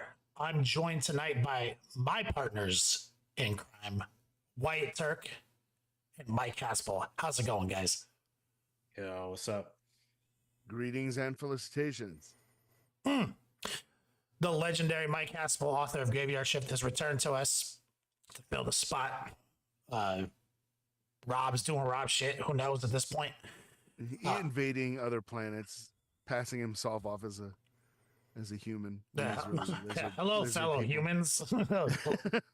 Classic. And I almost had to solo this bitch last week, Mike. Oh, really? I'm yeah. sorry, man. No, like I went in here and fucking Wyatt was nowhere to be seen. Rob canceled, and I'm sitting here trying to do this thing. And then Wyatt finally shows up like an hour in, and he was like, "Yo, you just started super early tonight." I was like, "No, normal time." But I had already figured it out because he's not used to California yet. You know, you do the podcast exactly the same time every day for like 5-6 years. Is you know, I was taking a nap. fully asleep. Yeah, I set an alarm and I woke up and I looked at the time and I was like, oh, it's gonna be like 5:30. I got like half hour. And then like went back and then Kenny was like blowing my phone up and I was like, oh no. Yeah, and I wish I could have helped, but unfortunately, I was working on a proposal that was very short term. So Yeah, I ask you almost every week. People are always asking about you. I was like, Mike Hassel's a busy man, guys. I will be here if I can be, but and here's the situation: is I kind of got a voluntold promotion at work. Like they were like, "Hey, why don't you be in charge of this?" And I was like, how about no?" And they were just like, "Well, here's your pay raise, and you're in charge of this." And so I was Of all the stories I've ever heard of a voluntold scenario, the money before that kind of solidifies it. yeah. Like, So basically, I was like, "Okay, I guess I'm doing that." I guess you can return all that extra money. You're like, no, fucker, I'm keeping the goddamn money. I'll do your stupid job. But yeah, it was like the reason is because I wanted to like fuck off and like play Magic and 40K and stuff and not work extra. So for the listeners at home, are you still a contract proposal writer? I am, yeah. Yeah, doing well. Like doing very well. Yeah, I But mean, it's like your career is very busy. Like you, Very I mean, busy. at this time, how long you been doing that? I mean, like, I've been writing proposals since 2016. Yeah. Which to me is new. And it's like been almost 10 years. I mean, yeah, but it's been a decade and you slap at it. So, That's like and this is old too. Like 5 years ago, I took in my car to get a head unit, like a new head unit in. And he goes, "Oh, what model?" The guy who was helping me. "What model your is your Jeep car?" Liberty? I go, "It's a Jeep Compass." And it's and he Compass. goes, "What year?" I go, "It's kind of new." And I go, and I start thinking about it, and I'm like, "It's a 2007." And he's like, "Bro, that is not a new car." I was like, "Well, it's new to me. My Monte Color Super Sport had 385,000 miles on it. This is barely over 100. Still a new car." I forget, we've driven that Compass all the way to Chicago multiple times. Yeah, time warped to Chicago. in And fact. I'm driving that Ranger 2004. Yeah. Do you remember going to Adepticon that one year where I was telling you nobody acknowledged anything because we like time jumped like 2 hours? Yeah. And yeah, I was just like, okay, so everything is saying this should take 16 hours. We're at 14 hours and we're pulling into the hotel. Like, don't acknowledge it. It's a Twilight Zone moment. We just time jumped Yeah. 2 hours. We literally time traveled. I remember that. Oh man. I remember all that. So, before we get started tonight, I just want to mention, so I moved into the new Beats Lab mic. I moved in with my girlfriend. Nice. Moved out of my parents' house. And Well, that sounds worse than it is. You were transitioning from one movement to another. I like to, it's funny because I've watched this other guy's podcast who talks about how like moving out of your parents' house is a psyop. And I actually like, as a longtime marketer and commercial artist and advertiser and brander, I can see it. Like, because if you see how a lot of other cultures run their game, like the need to be like ejected from the nest is not like really deeply ingrained in a lot of the cultures, but it is in the American culture, really starting around World War II and like the time of like radio and then when TV showed up. If you really think about it, it's like getting us out of the house to go cowboy across the country is just a way to multiplicatively enhance the amount of consumerism in the country. And what inevitably happens for most people is they end up having to go back home for a little while and then go back out. You know what I mean? So you ended up just kind of fucking yourself a little bit. Whereas my friend, a good friend of mine, is going to be coming for a visit. My good buddy Mark, who's you guys have actually seen on the show before. He's Brazilian, and he was my cross street neighbor in Kendall when I lived out of Miami. Right, he didn't leave the house until he was like 35. Yeah, well, he's owned his own house for like 10 years, dude. Yeah, they do it really differently. You like multi-generational households are the norm. I was like, so this was like kind of like that extra year I needed to get back on my shit after everything. I couldn't have timed it better, honestly. It was a really heartfelt moment, Mike. So like, I spent like 3 weekends going to, because I go to my girlfriend's house on the weekends. Spent like 3 weekends, like just kind of bringing stuff over for the move, because it's her place. And finally, the last thing that always goes is the computer and the rig and all the equipment, right? And so my parents see me like packing up my, my action packers and everything. And then I turn around, the road just standing there in the door frame in an unusual emotional moment. Yeah. I'm like, what are you guys doing standing there? I'm like, grabbing my shit. And they're like, well, we just want to give you a hug goodbye, which is not like a normal day, day in my household. And I was like, what's going on? She's like, well, like you grabbed your computer. That means you're going. And so like, we just loved having you here for this year. And it was amazing. And even my dad gave me a hug and he was like, yeah, we're retired and our life is like one way, but you were here for a year and that was like another way. And we're never going to forget that. It was amazing. And I was like, yeah, fuckers, I'm going to see you this weekend. And then that was last week. Then I saw them that week and I stayed. I crashed and grabbed a couple more things, cleaned up my old room, vacuumed that bitch. You know what I mean? But it does make me realize that I have to spend as many moments as possible, time allowing, to make occasions. And I think you have to start making time. Yeah. So that year-long journey has come to its end. Shout out to 40K Sue and my ridiculous dad and his ham radio nonsense. My first Instagram reel when I got out there, Mike, was my dad almost burning down the forest.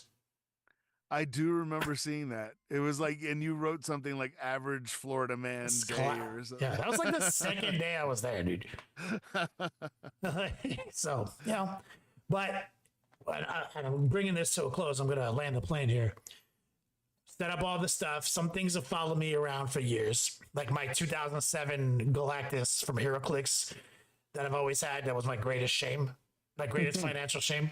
I'm actually going to give it away on Tuesday the 8th, which is my celebration of 14 years in business.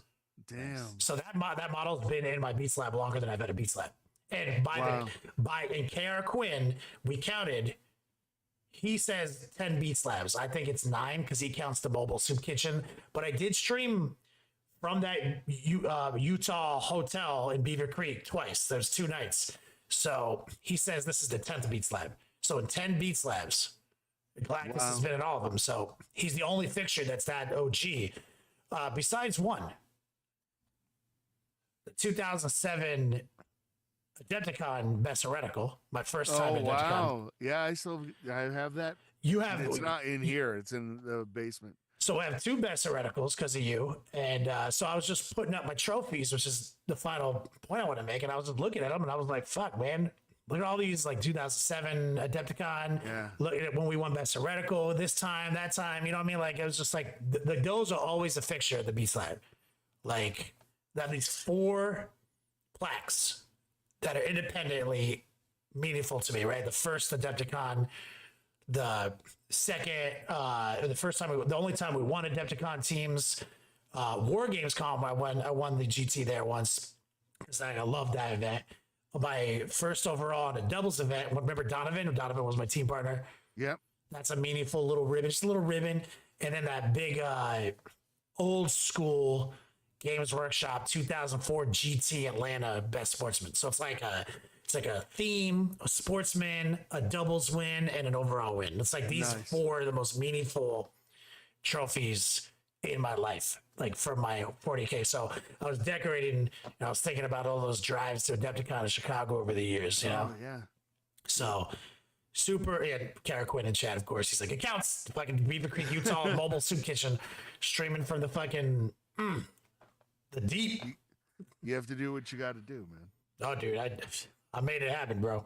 But that's the update, guys. We're about to be doing 14 years. It's 10, 10, 10. That's when we opened the doors on this business. Be giving That's away. 42 in binary to anybody who cares. I do. I care. But That's how my stupid ADHD brain works. I love your ADHD brain. Just no dumb shit like that. So, updates, anyone at home listening. Let's kick it over to topics, table of contents. If you're listening and you're driving to work right now, we've got a topic that Wyatt's going to spearhead us in about the points to the field manual points delay, a little conspiracy theory, but also some really good observations on point values and how they should be looked at in the future. And we also have maybe a little rehashing of a Star Trek conversation we had earlier, but we also have Mike Haspel here maybe talk about his experiences with Space Marine 2, which has been a box office smash. But before we get to that, let's kick over to Wyatt Turk to our Peabody award-winning segment. Let's roll out to the Cave of Wonders and touch nothing but that lamp. Would you rather the national anthem be changed to "The Power of Love" by Huey Lewis and the News, or "Hip to Be Square" by Huey Lewis and the News? Defend your answer. The Power of Love, hands down. My defense is that because it was in one of the most perfect movies ever made, Back to the Future. So I could be wrong about that. I don't remember. I know that Huey Lewis was in Back to the Future. Was it Back in Time? He did that song, but I think The Power of Love was in. Oh, it was like a needle drop in the. It was in the movie. And I do think that movie is a perfect movie. Like, it's pretty close, yeah. No notes. Now the sequels, we can talk about that. But the initial Back to the Future is kind of perfect. What was the other option besides Power of the Love? Hip to Be Square. Yeah, Hip to Be Square. I'm muting myself and listening to these, so I don't. Oh, I knew you were. It's like Kitty gets to look these songs up right now.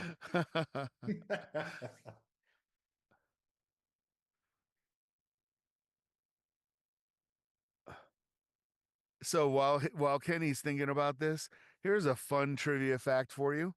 One of my favorite films of that same era is Ghostbusters. And Ghostbusters, there's a pretty good case as a ripoff of Huey Lewis's I Want a New Drug.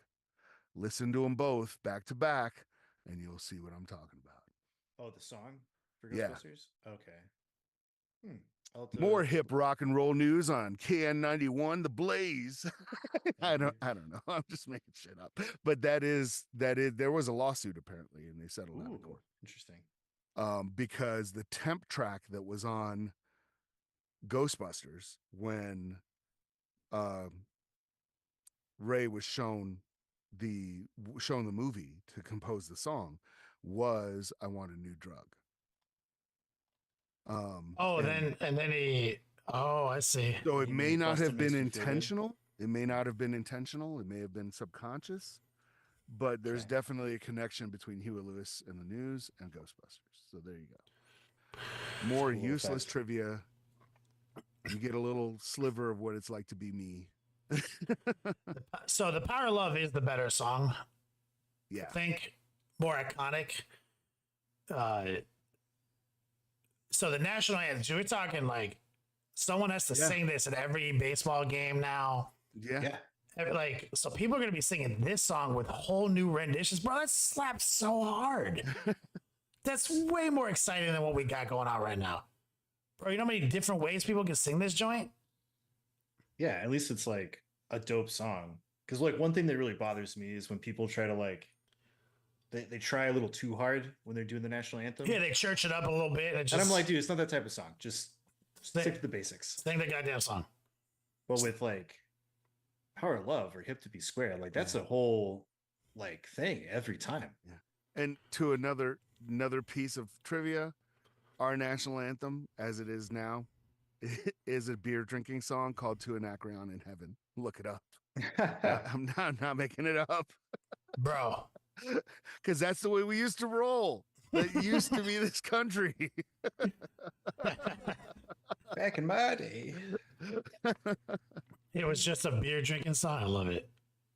And they just sort of phrasing is that song, and then they just changed the words. They changed the lyrics. Yeah.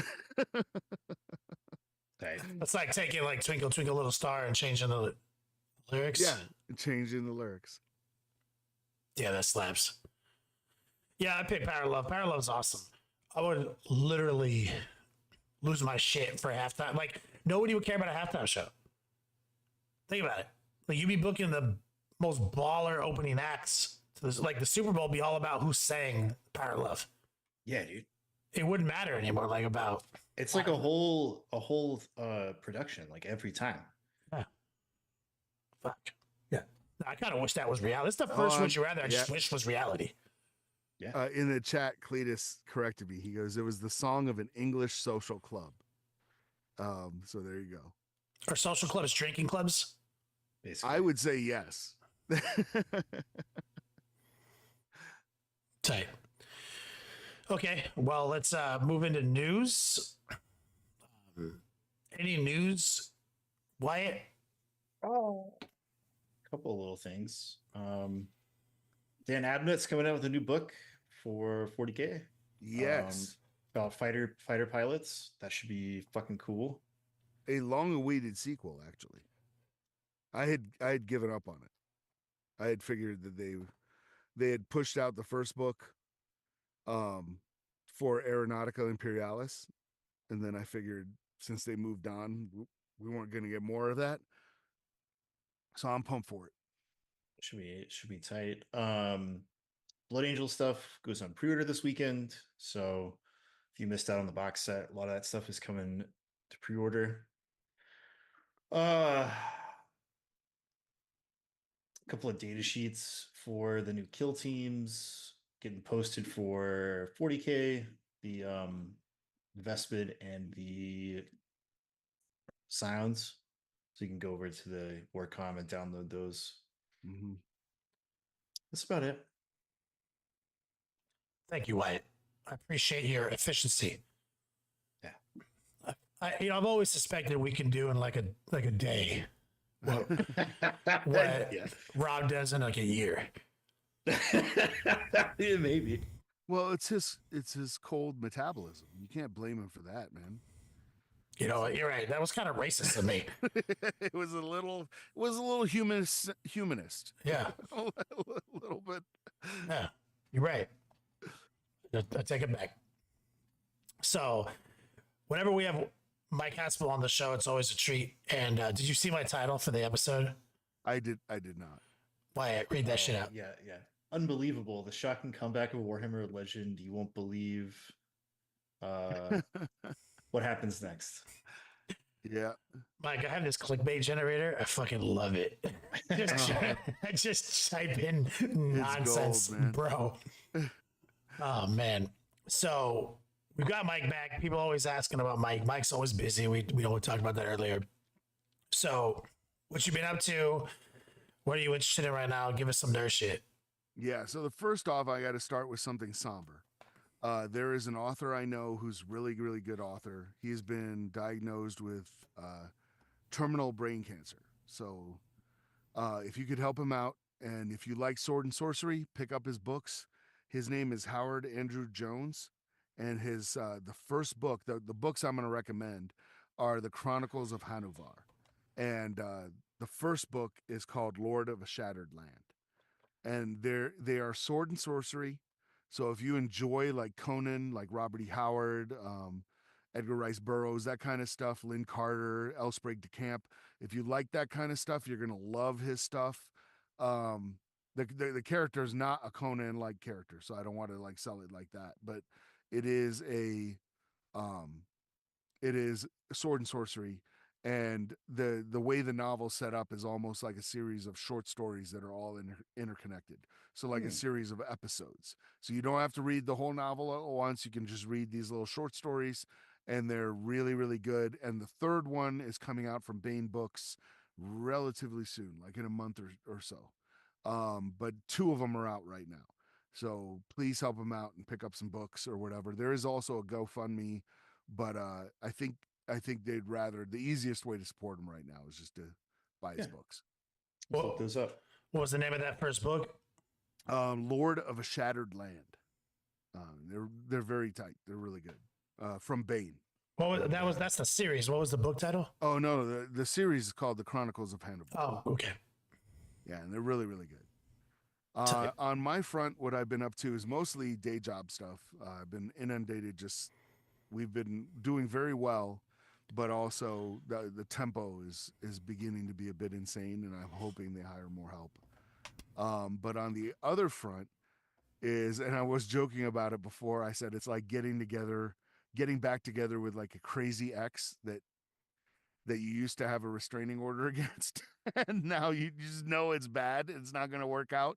But it's like I'm getting back into Magic the Gathering, and it's like, oh no, I just know this is rough. But I've already set limits for myself. Like I'm not deck chasing, I'm not building, I'm not paying attention to the meta. I'm literally just, I bought a commander deck, and I'm like, okay, these are the colors, this is what I'm playing. That's who are you gonna play with? I am playing with her colors are black and blue, and it's the new house of something. It's a horror themed thing. That's like, I'm telling you, I'm trying desperately not to like get you don't want to just go hard. You want to I get it. You just casually I'm chilling. just like towing the line, trying to stay as casual as I can to keep with gaming. Because I'm not gonna lie, I got a little bit of sticker shock the other day. I'm also playing in a Crusade at the local store, which is tons of fun. But unfortunately, because of the day job, I think I'm gonna have to bow out. Which is normal. A lot of people have to bow out. But back that real quick, in the Crusade, like I definitely want to hear about your experience up until now. It's the Crusades. I think is people are sleeping on it, right? People are sleeping on that format of 40K. The Crusade is amazing. It is really incredible.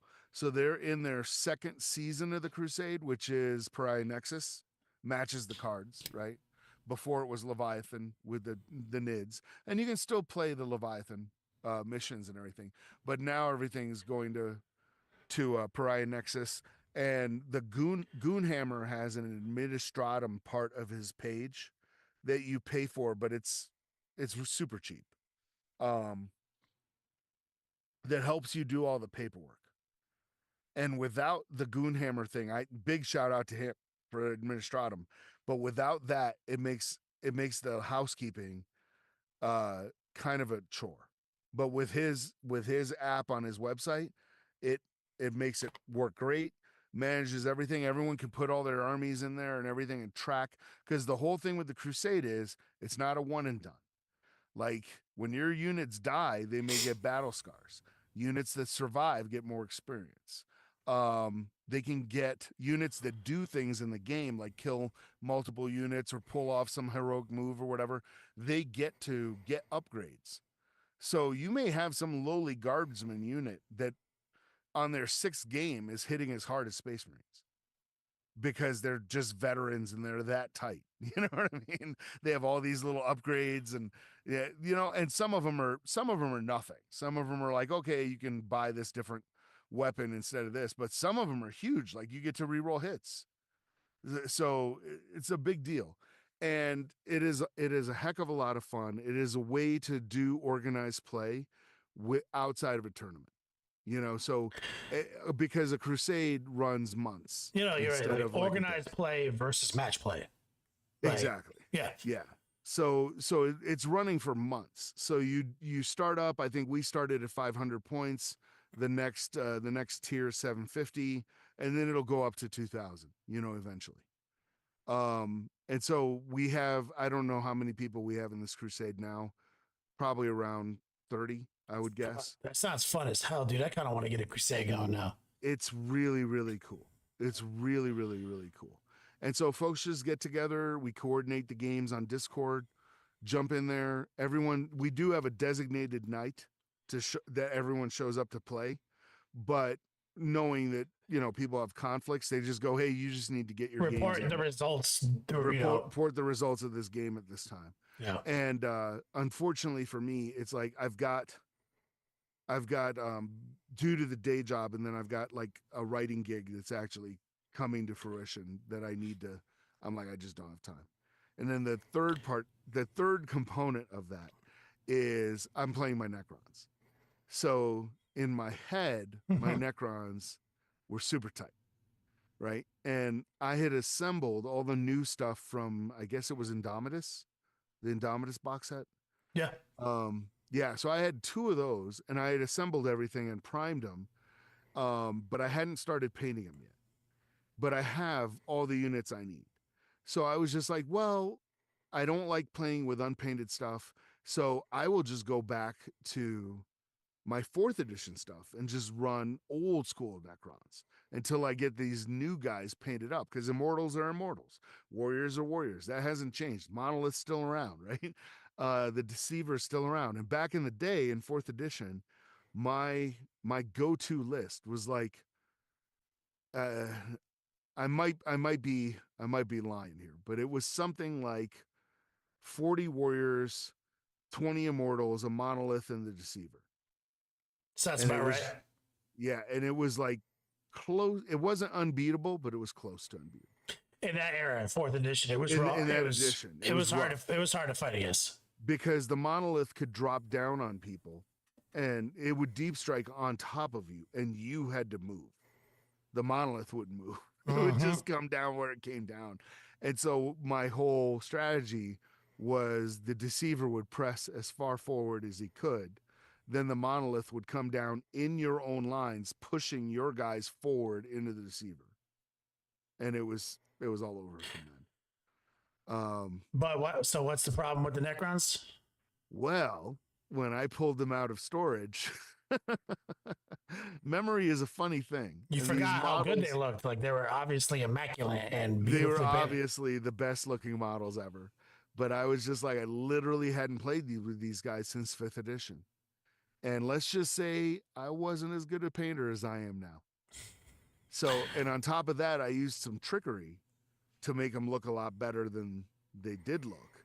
So what I had done was paint them in actual copper paint, and then used a chemical oxidizer to oxidize them. So they're actually real verdigris.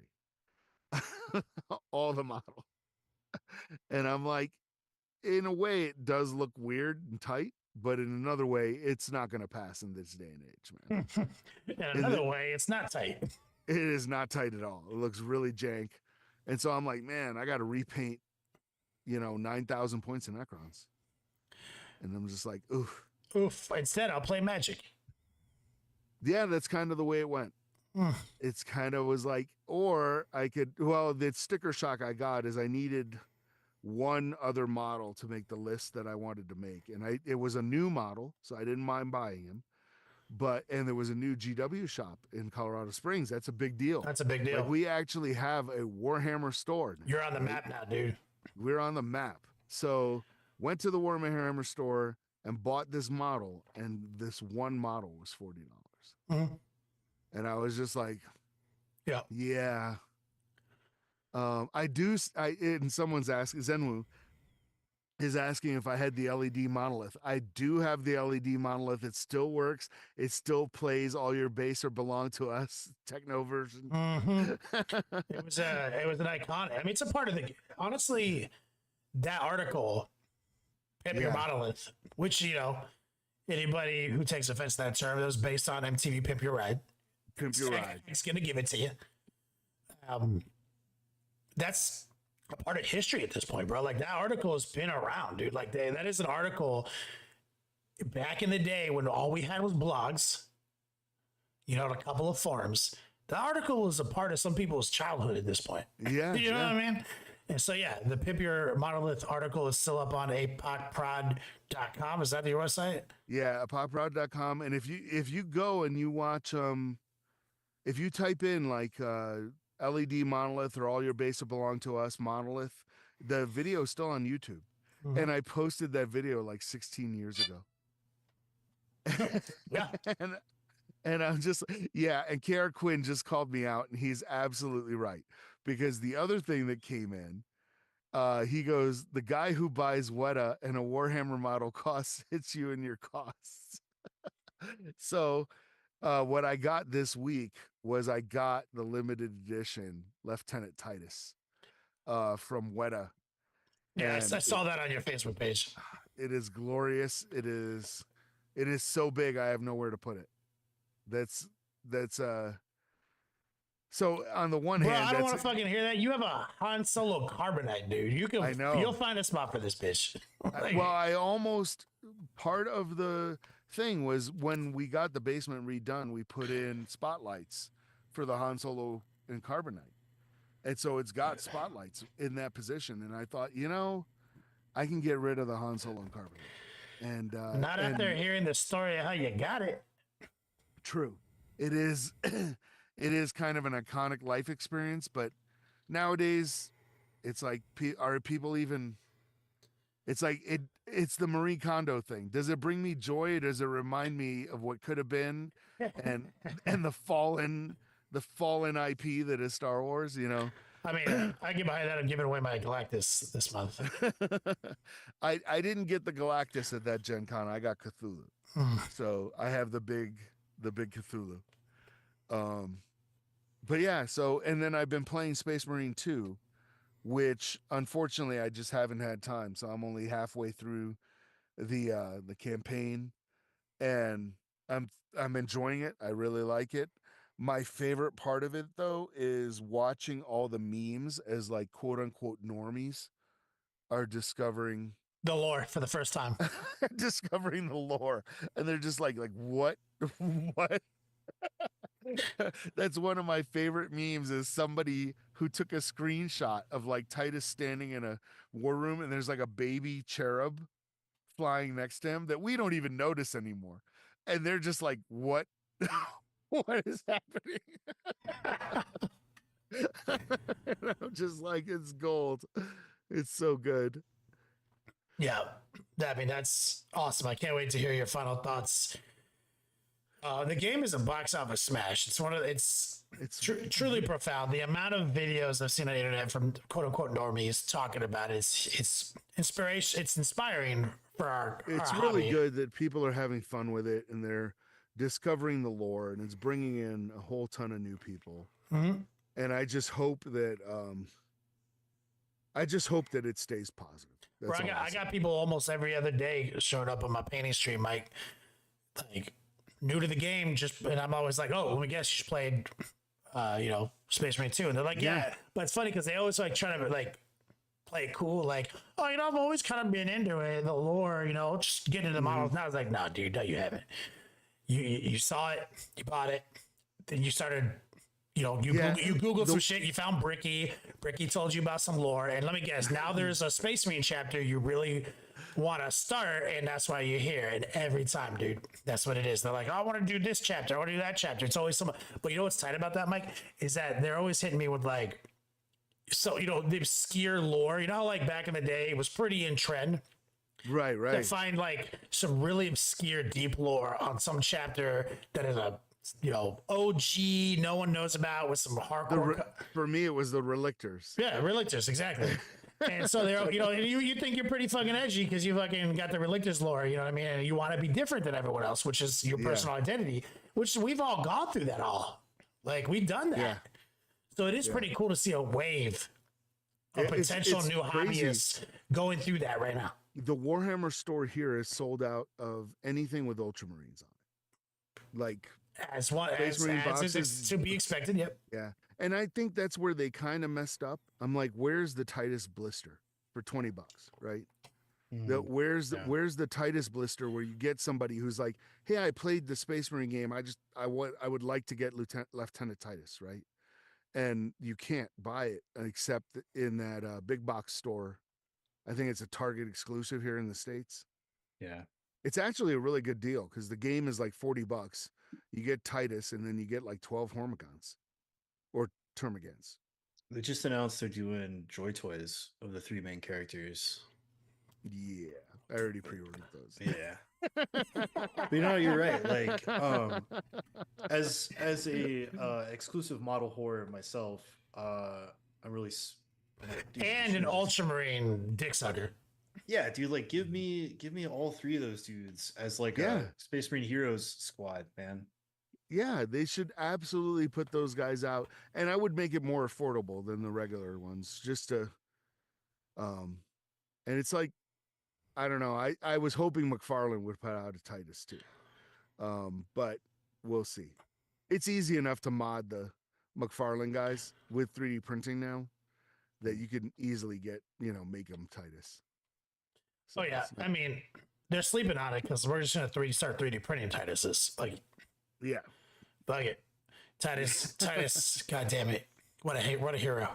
I've watched so many reaction videos of people playing the game, and then when Big Daddy Marnius jumps out of the fucking what is he in? Is it a Thunderhawk, dude? It's a Thunderhawk, right? He comes in. He's literally like out on the ramp of a flying just Thunderhawk. blasting fools. Oh my god, dude! When he drops down, I love his like casual way he's shooting at people, and his Victor's guard is just like get fucked, get fucked, get fucked. And you're just like, and people watching that for the first time, they're like, who the fuck is this? I want to do whatever he says. That's Lord Calgar, dog. Yeah. That might be the hypest moment in any Warhammer media. At this moment, this moment right now, that is the hypest scene in all produced media we've ever had. 100%. Okay, competing with the hype of the Dawn of War 2 cinematic trailer when they're in the when the Eldar spring their trap, and when they're like, what the fuck's going on, and then the fucking Dreadnought comes out and they're fighting the Banshees and they're screaming coming through the woods. That was hype. And then when he comes up to that Farseer, barely makes it through, gets her, and she's like, looks up at the sky and you see the seeding swarm coming to the planet. But that's a huge 4-minute long trailer. Yeah. That Marnius encapsulates in a simple, I'm gonna jump off this bitch. It just shows up, shoot some bitches. That's it. No story, nothing, and then it's the reaction of the people around him, right? They're like Lord Kargar, like, and they all like that whole. I feel like we have to include like the entire pre-rendered cutscene for that, because it's like, oh, they're doing the thing. They're doing the Space Marines on a hill with the banner, like every Codex cover we've ever seen. Yeah. Last stand with the homies. And then Calgar comes in and just starts. And it really shows you how simple storytelling can be. Yep. It really tells you. And that's what I get at, man. Like, the whole plot of that scene is duty and honor, man. That's it. And it's like you always say, Wyatt, what's every American's dreams to die in a land war in Europe? Yeah.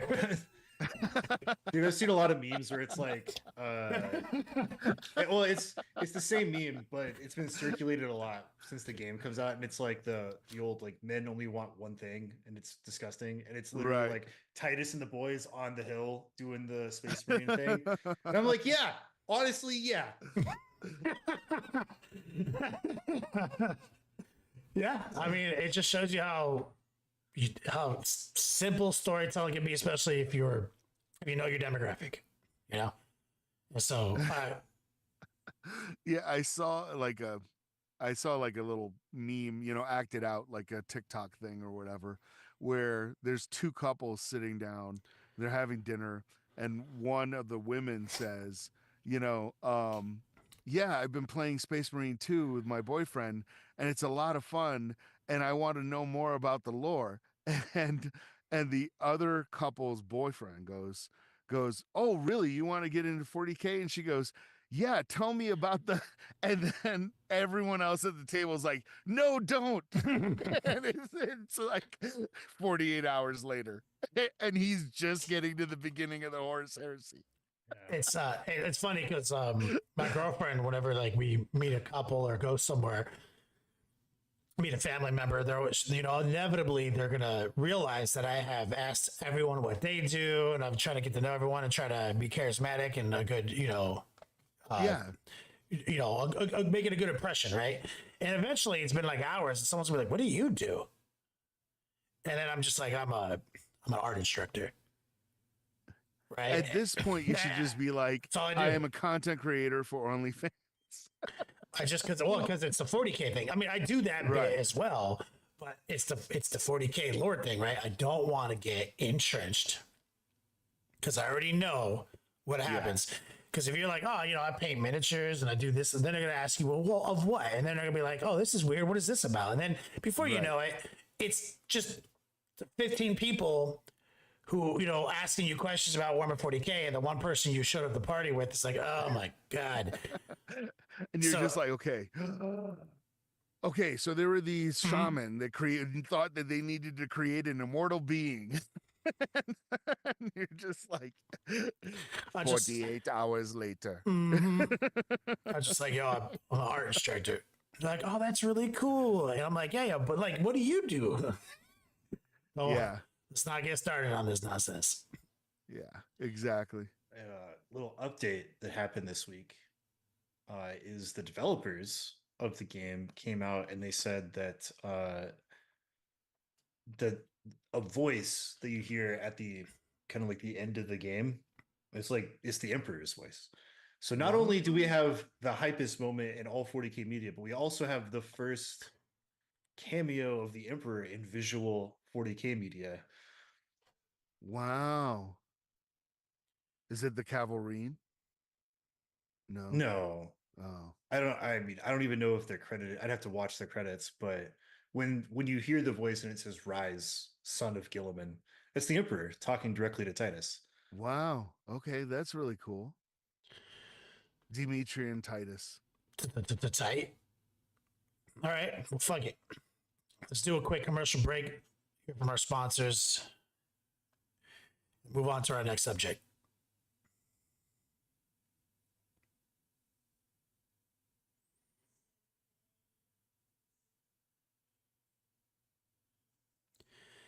And we're back. Wyatt, earlier tonight during the After Hours content, you were talking about points, conspiracy theories, and potential fixes.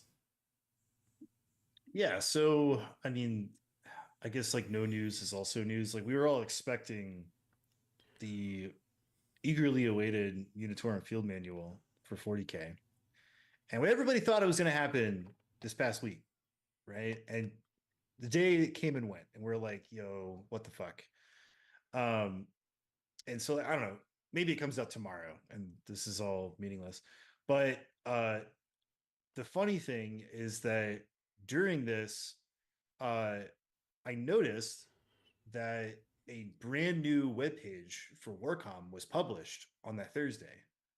And so I was like, everybody was like, oh, well, maybe they're doing this, or maybe it's because of this release or this tournament. And I was like, no, they pushed it back because they had to publish a new URL for Warcom. Like all of this stuff goes through a pipeline of like devs through to like approval to give it to the guys who run the website. And there's a queue, right? Like if Rob was here, you could definitely talk us through the ins and outs of all that. But like Warcom has like a weeks long queue of however many articles, like do the math. So like 3, 4, or 5 articles a day, 7 days a week. So weeks in advance of, you know, tens and tens and tens of articles and every other thing to get pushed to the website. I'm like, well, any other time that a company has to, you know, update a web page or push a new URL, that's like all hands on deck, because that's like a big thing that you need constant eyes on for like maintenance and making sure everything is working correctly. So I'm like, well, we didn't get the MFM because they decided that it was more important to push the new Warcom URL, and it's been pushed back however long that queue is, or you know. But anyways, we were talking about that, and lots of 40K players right now they're kind of in a holding pattern because there's not really a big stateside event until like the end of the month, and the game has been in kind of a stale place since like beginning of September, like kind of for a while. And so it's weird. We've all been there. Like, oh, I want to prep for this, or I want to prep for that thing, but I can't really prep much because I don't know what the points are going to be, and it could happen tomorrow, it could happen next week or the week after, and it's like it kind of throws your whole like hobby work time schedule out of whack. And one of the things that we're talking about is like, well, you can kind of draw inference from the state of the game. Like 40K is monitored and collated and statted to a pretty ridiculous degree at this point. So if you look at something and you're like, well, we're expecting an MFM this month, and the win rate of T-Sons and Sisters of Battle are through the roof, they're probably going to get smacked down, right? And one of the units that's been hotly contested for Space Marines is Jump Pack Intercessors, because right now, and probably not for another 2-3 weeks, depending, the new Blood Angels Codex is not in play competitively. So it's out on the street because people bought the starter box, but the community has decided that until the official points hotfix for a new codex happens, which is not until a week or two after its retail release date, that codex will not be in play competitively. And so we're in like old Blood Angels, and Blood Angels are still incredibly strong. They've had a really good run for a while. And one of the units that is out of balance is Jump Pack Intercessors, because in the Sons of Sanguinius detachment, they have way more utility and way more offensive power than they should for their points cost, right? Are they amazing, kill everything in the game? Like, no. But it's a unit that a lot of people rely on because of their utility, and being in Sons of Sanguinius, they hit way harder than a normal unit of JPIs. And what we talked about was, with the advent of this new precedent with the Imperial Agents Codex, it could be a interesting way to balance the game by having separate point values for units depending on which detachment they're brought in. Specifically, Sons of Sanguinius with regards to JPIs. So it's unfair to normal Space Marine players, like if you're playing Gladius or Ironstorm or Stormlance or whatever it might be, like, oh, my army is getting indirectly punished for the sins of Blood Angels or Dark Angels or something like that, right? Where like if you really like running Vindicators because they're a solid unit for their point cost, but they get jumped up in price because they're in every single Dark Angels list, stuff like that, right? So it would be a little bit of extra work for the devs, but it would make sense that if you play Sons of Sanguinius, JPIs cost a little bit more than normal rest of the Space Marine Codex. It's funny that you're bringing up Blood Angels, because Blood Angels were the first codex to have that, like the Army of Death back in 3rd edition. The Blood Angels had a special edition supplemental codex that dropped, that it was the whole army was Death Company, and everything was 25% more expensive. That was just like, these are units, they're all Death Company, 25% more expensive, because they're obviously more baller, right? So it's interesting that now we're coming back around and Blood Angels are the culprits again, but they haven't always been the culprits. Other examples, can be cited. And I've always been of the opinion, Wyatt, that that's not the way that's not the way it should be. It should be that the detachment is your cheat code, right? Like that's the free set of cheats that allows you to break the rules, that makes you have the extra flavor. But now that we're in a more advanced game state, more factions, it kind of has to be the way you're saying it. It does. Like it's not a simple game anymore. It's an advanced game. A lot of moving parts. And now with this release cycle, and also they have proven now that they can update this game. They've proven now that they can hotfix this game. They've done a great fucking job. Like, all criticisms aside, they have. So it's not a big ask. And I think they're looking at it with the precedents that you've previously stated of Imperial Agents. Like it kind of has to happen. You can't punish vanilla Dex Marines for the sins, as you stated, of the lineage. That is more inappropriate than the inversion of that. It's like they've done this before, right? And every time it's been bad, poorly received, right? Like we all remember the 2-inch deep strike at SoCal Open, creating the brokenness of the fly keyword update that they had to roll back. Nova, right? Robin Krauss. Oh, Nova. Yeah, Nova.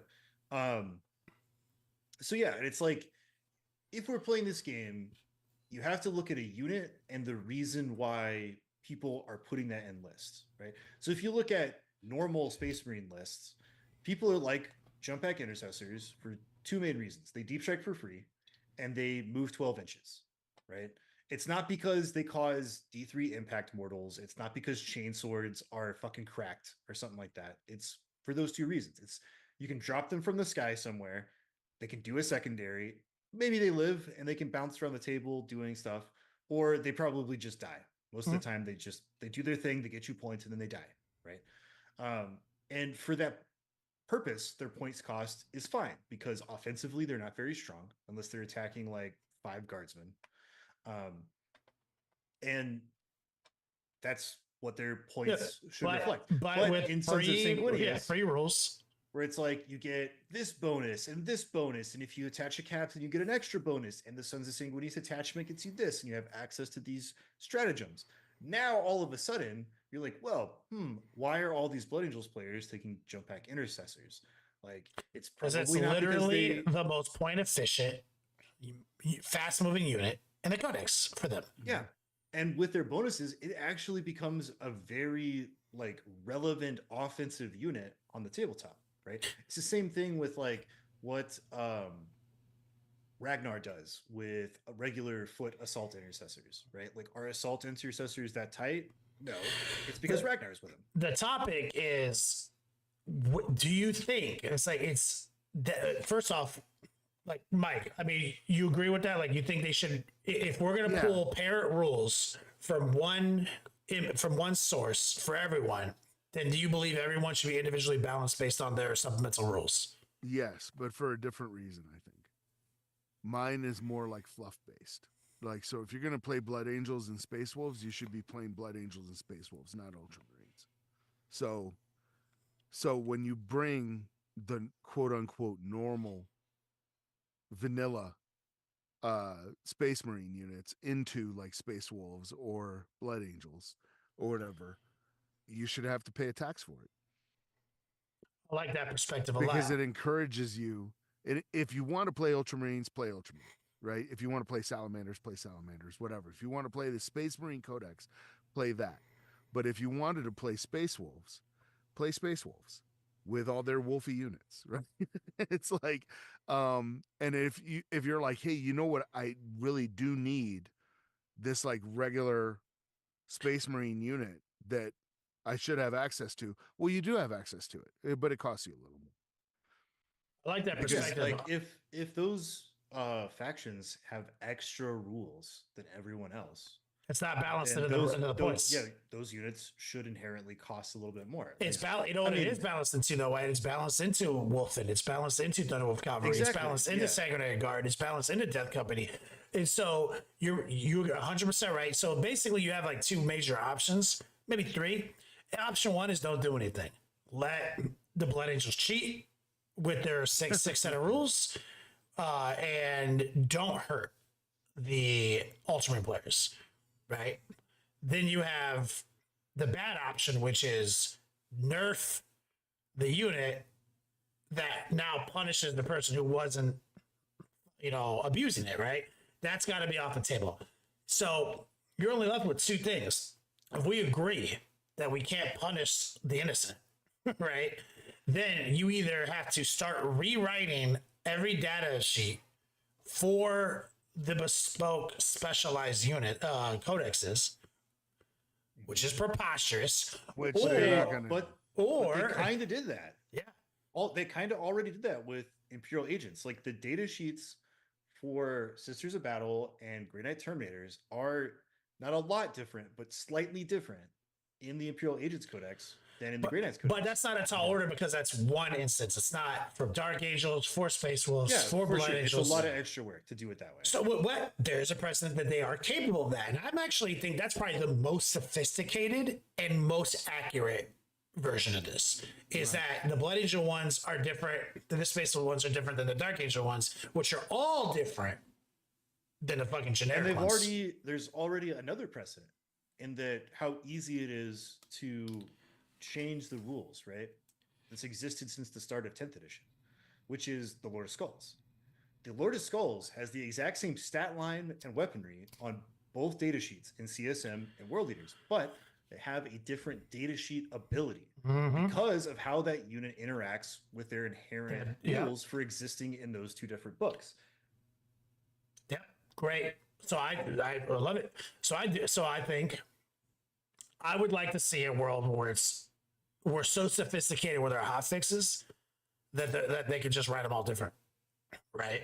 I mean, But I points would are already separated, right? So it's like what you do is right now you have Space Marines, all Space Marine units, excluding special codexes. Then you have Blood Angels, and it's just their bespoke units. All you got to do is have a 2-sentence asterisk at the top that says if you take the units listed below in the Sons of Sanguinius detachment, you have to pay this point cost. And you just list things like assault intercessors, jump back intercessors, stuff like that, where it's like, these are the problem units that need to be balanced, but only when you take them with this suite of rules. Yeah, that's how they're going to have to do it because they've already proven that they don't want to write codexes like they used to. They don't want to have a book that has all the same data sheets as this book, slightly different. They don't want to just keep doing that over and over again. Right. So we're going back to the back of the old days where remember you would buy a Blood Angel Codex and it would tell you to draw from the Space Marine Codex. So we've gone back to that. So I think that's the classiest fix, Wyatt. Yeah, absolutely. Like just a percentage point increase or a new specialized increase per place you want to take it. Makes a lot of sense. Now, the London GT just happened. You brought up your tinfoil hat segment, but do you think it's possible that GW is waiting for the results of that to publish, or do you think it's just already so? So I have to be really careful here because I have some inside knowledge, and I can't really reveal that without possibly getting somebody in trouble. But I can say that it's not outside the realm of possibility, but they've done that many. GW's done that many times before. So that was not the reason I was given, right? And if you think about it for a second, right, like to us, it's like, oh, just update the PDF, dog. It's like it's a lot more involved, right? So, unrelated to the MFM, you got to think about what entails for publishing something on like a more global market for GW. So it's like just this like a Warcom article, right? Like when they push that, it's in the queue for release on a specific day. Like we're putting it in the queue and it'll get to Wednesday release. And it's somewhere in there shuffled in between dozens and dozens of other articles, right? Well, that's just for like one language version of the website. So then you can extrapolate that out for Germany and France and Mexico, Spain, and Japan, China, like all that kind of stuff, right? So I'm not saying like no, because there is a not zero chance that they do update stuff after the results of the London GT, but probably not. It's fair. Fair. All right. Well, we're about at our time.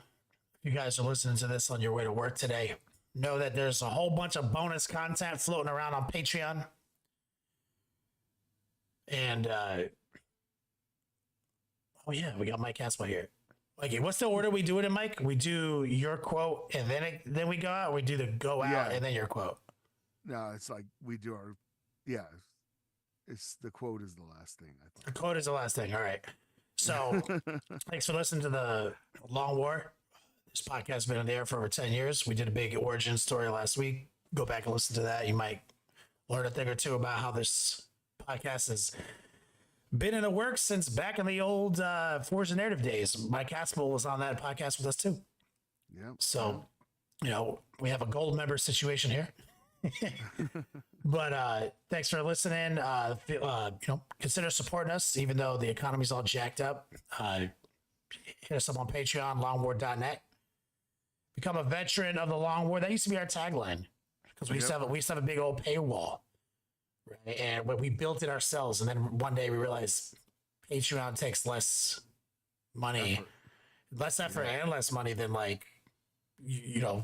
dealing with credit cards and stuff. So, but we still have the year. Kara Quinn's asking, is Titus put together? No, he is not. He's staying in the box. He's literally so big, I have nowhere to put him. Bro, I can't wait to see you post pictures on the gram. Oh yeah, it's gonna be awesome. But... So, with all that, let's hear from Mike Haspel. Gentlemen, your work today has been outstanding. I intend to recommend you all for promotion in whatever fleet we wind up serving in. Best speed to Genesis. No fucking idea. Star Trek 3. Oh my god. I thought it was going to be Star Trek 5. Okay, I'm going to kick out some raids real quick. Thanks for kicking it with us tonight, guys. We have new miniature painting category on Twitch now. I hope you saw that, Wyatt. I did. People were telling me about it last night. After all these years, yeah. I feel like what we do is so established in the Warhammer tag when we're actively painting Warhammer stuff that I'm just gonna stick with that. And then when I do not Warhammer related things, I'll do that category.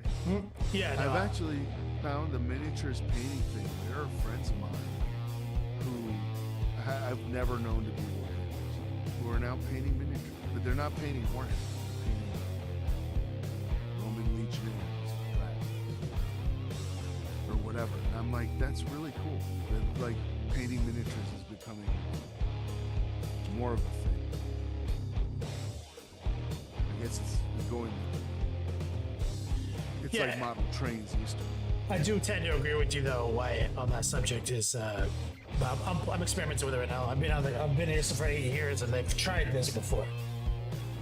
Right? They've tried this before. So, but discoverability was kind of an impossibility back in the day, because the only people on Twitch watching miniatures were people I fucking brought here myself. Right. And now it's a stable, right? Like, people are just on Twitch looking for miniatures. Now they actually type that. So this might be the time. We'll see. It's really cool. It's really cool. I saw a creator the other day on, I think it was on YouTube, where she was 3D printed a Space Wolf armor for her dog. Yeah. It was the tightest thing I've ever seen. I was just like, this is going it's about to go mainstream. It's crazy. That could be a good thing or a bad thing. I hope it stays positive. So, we'll see. Oh, I do have the 2-stage authentication for the Long War. Hey, Rob's gonna be mad though, because next time he tries to log in, jacked it. Yeah, Kara Quinn, for your age group, well, you and me, it's ACW, Napoleonics, Ancients, Yeah, what do you mean? Already thinking about Rome. So Yeah, dude. Did you think about the Roman Empire today? every day, man, every day. Don't you have a master's degree in history? What's that? Don't you have like a master's degree in history? But that was my undergrad. My master's actually in space science. You've got that fucking. You're a literal fucking goddamn rocket scientist. You had some hilarious stories about being in your current career path about that shit. Oh, I have had a circuitous route that I've taken, for sure. That's all right. It's working out so far. I've kicked off 2 raids to barely battle ready. They're playing 40k. Anybody else is still listening? You might be coming to us from. You might be one of like the 30 people on spread out amongst 3 different YouTubes. Thanks for giving us some time this evening. Consider following us on Twitch in the future.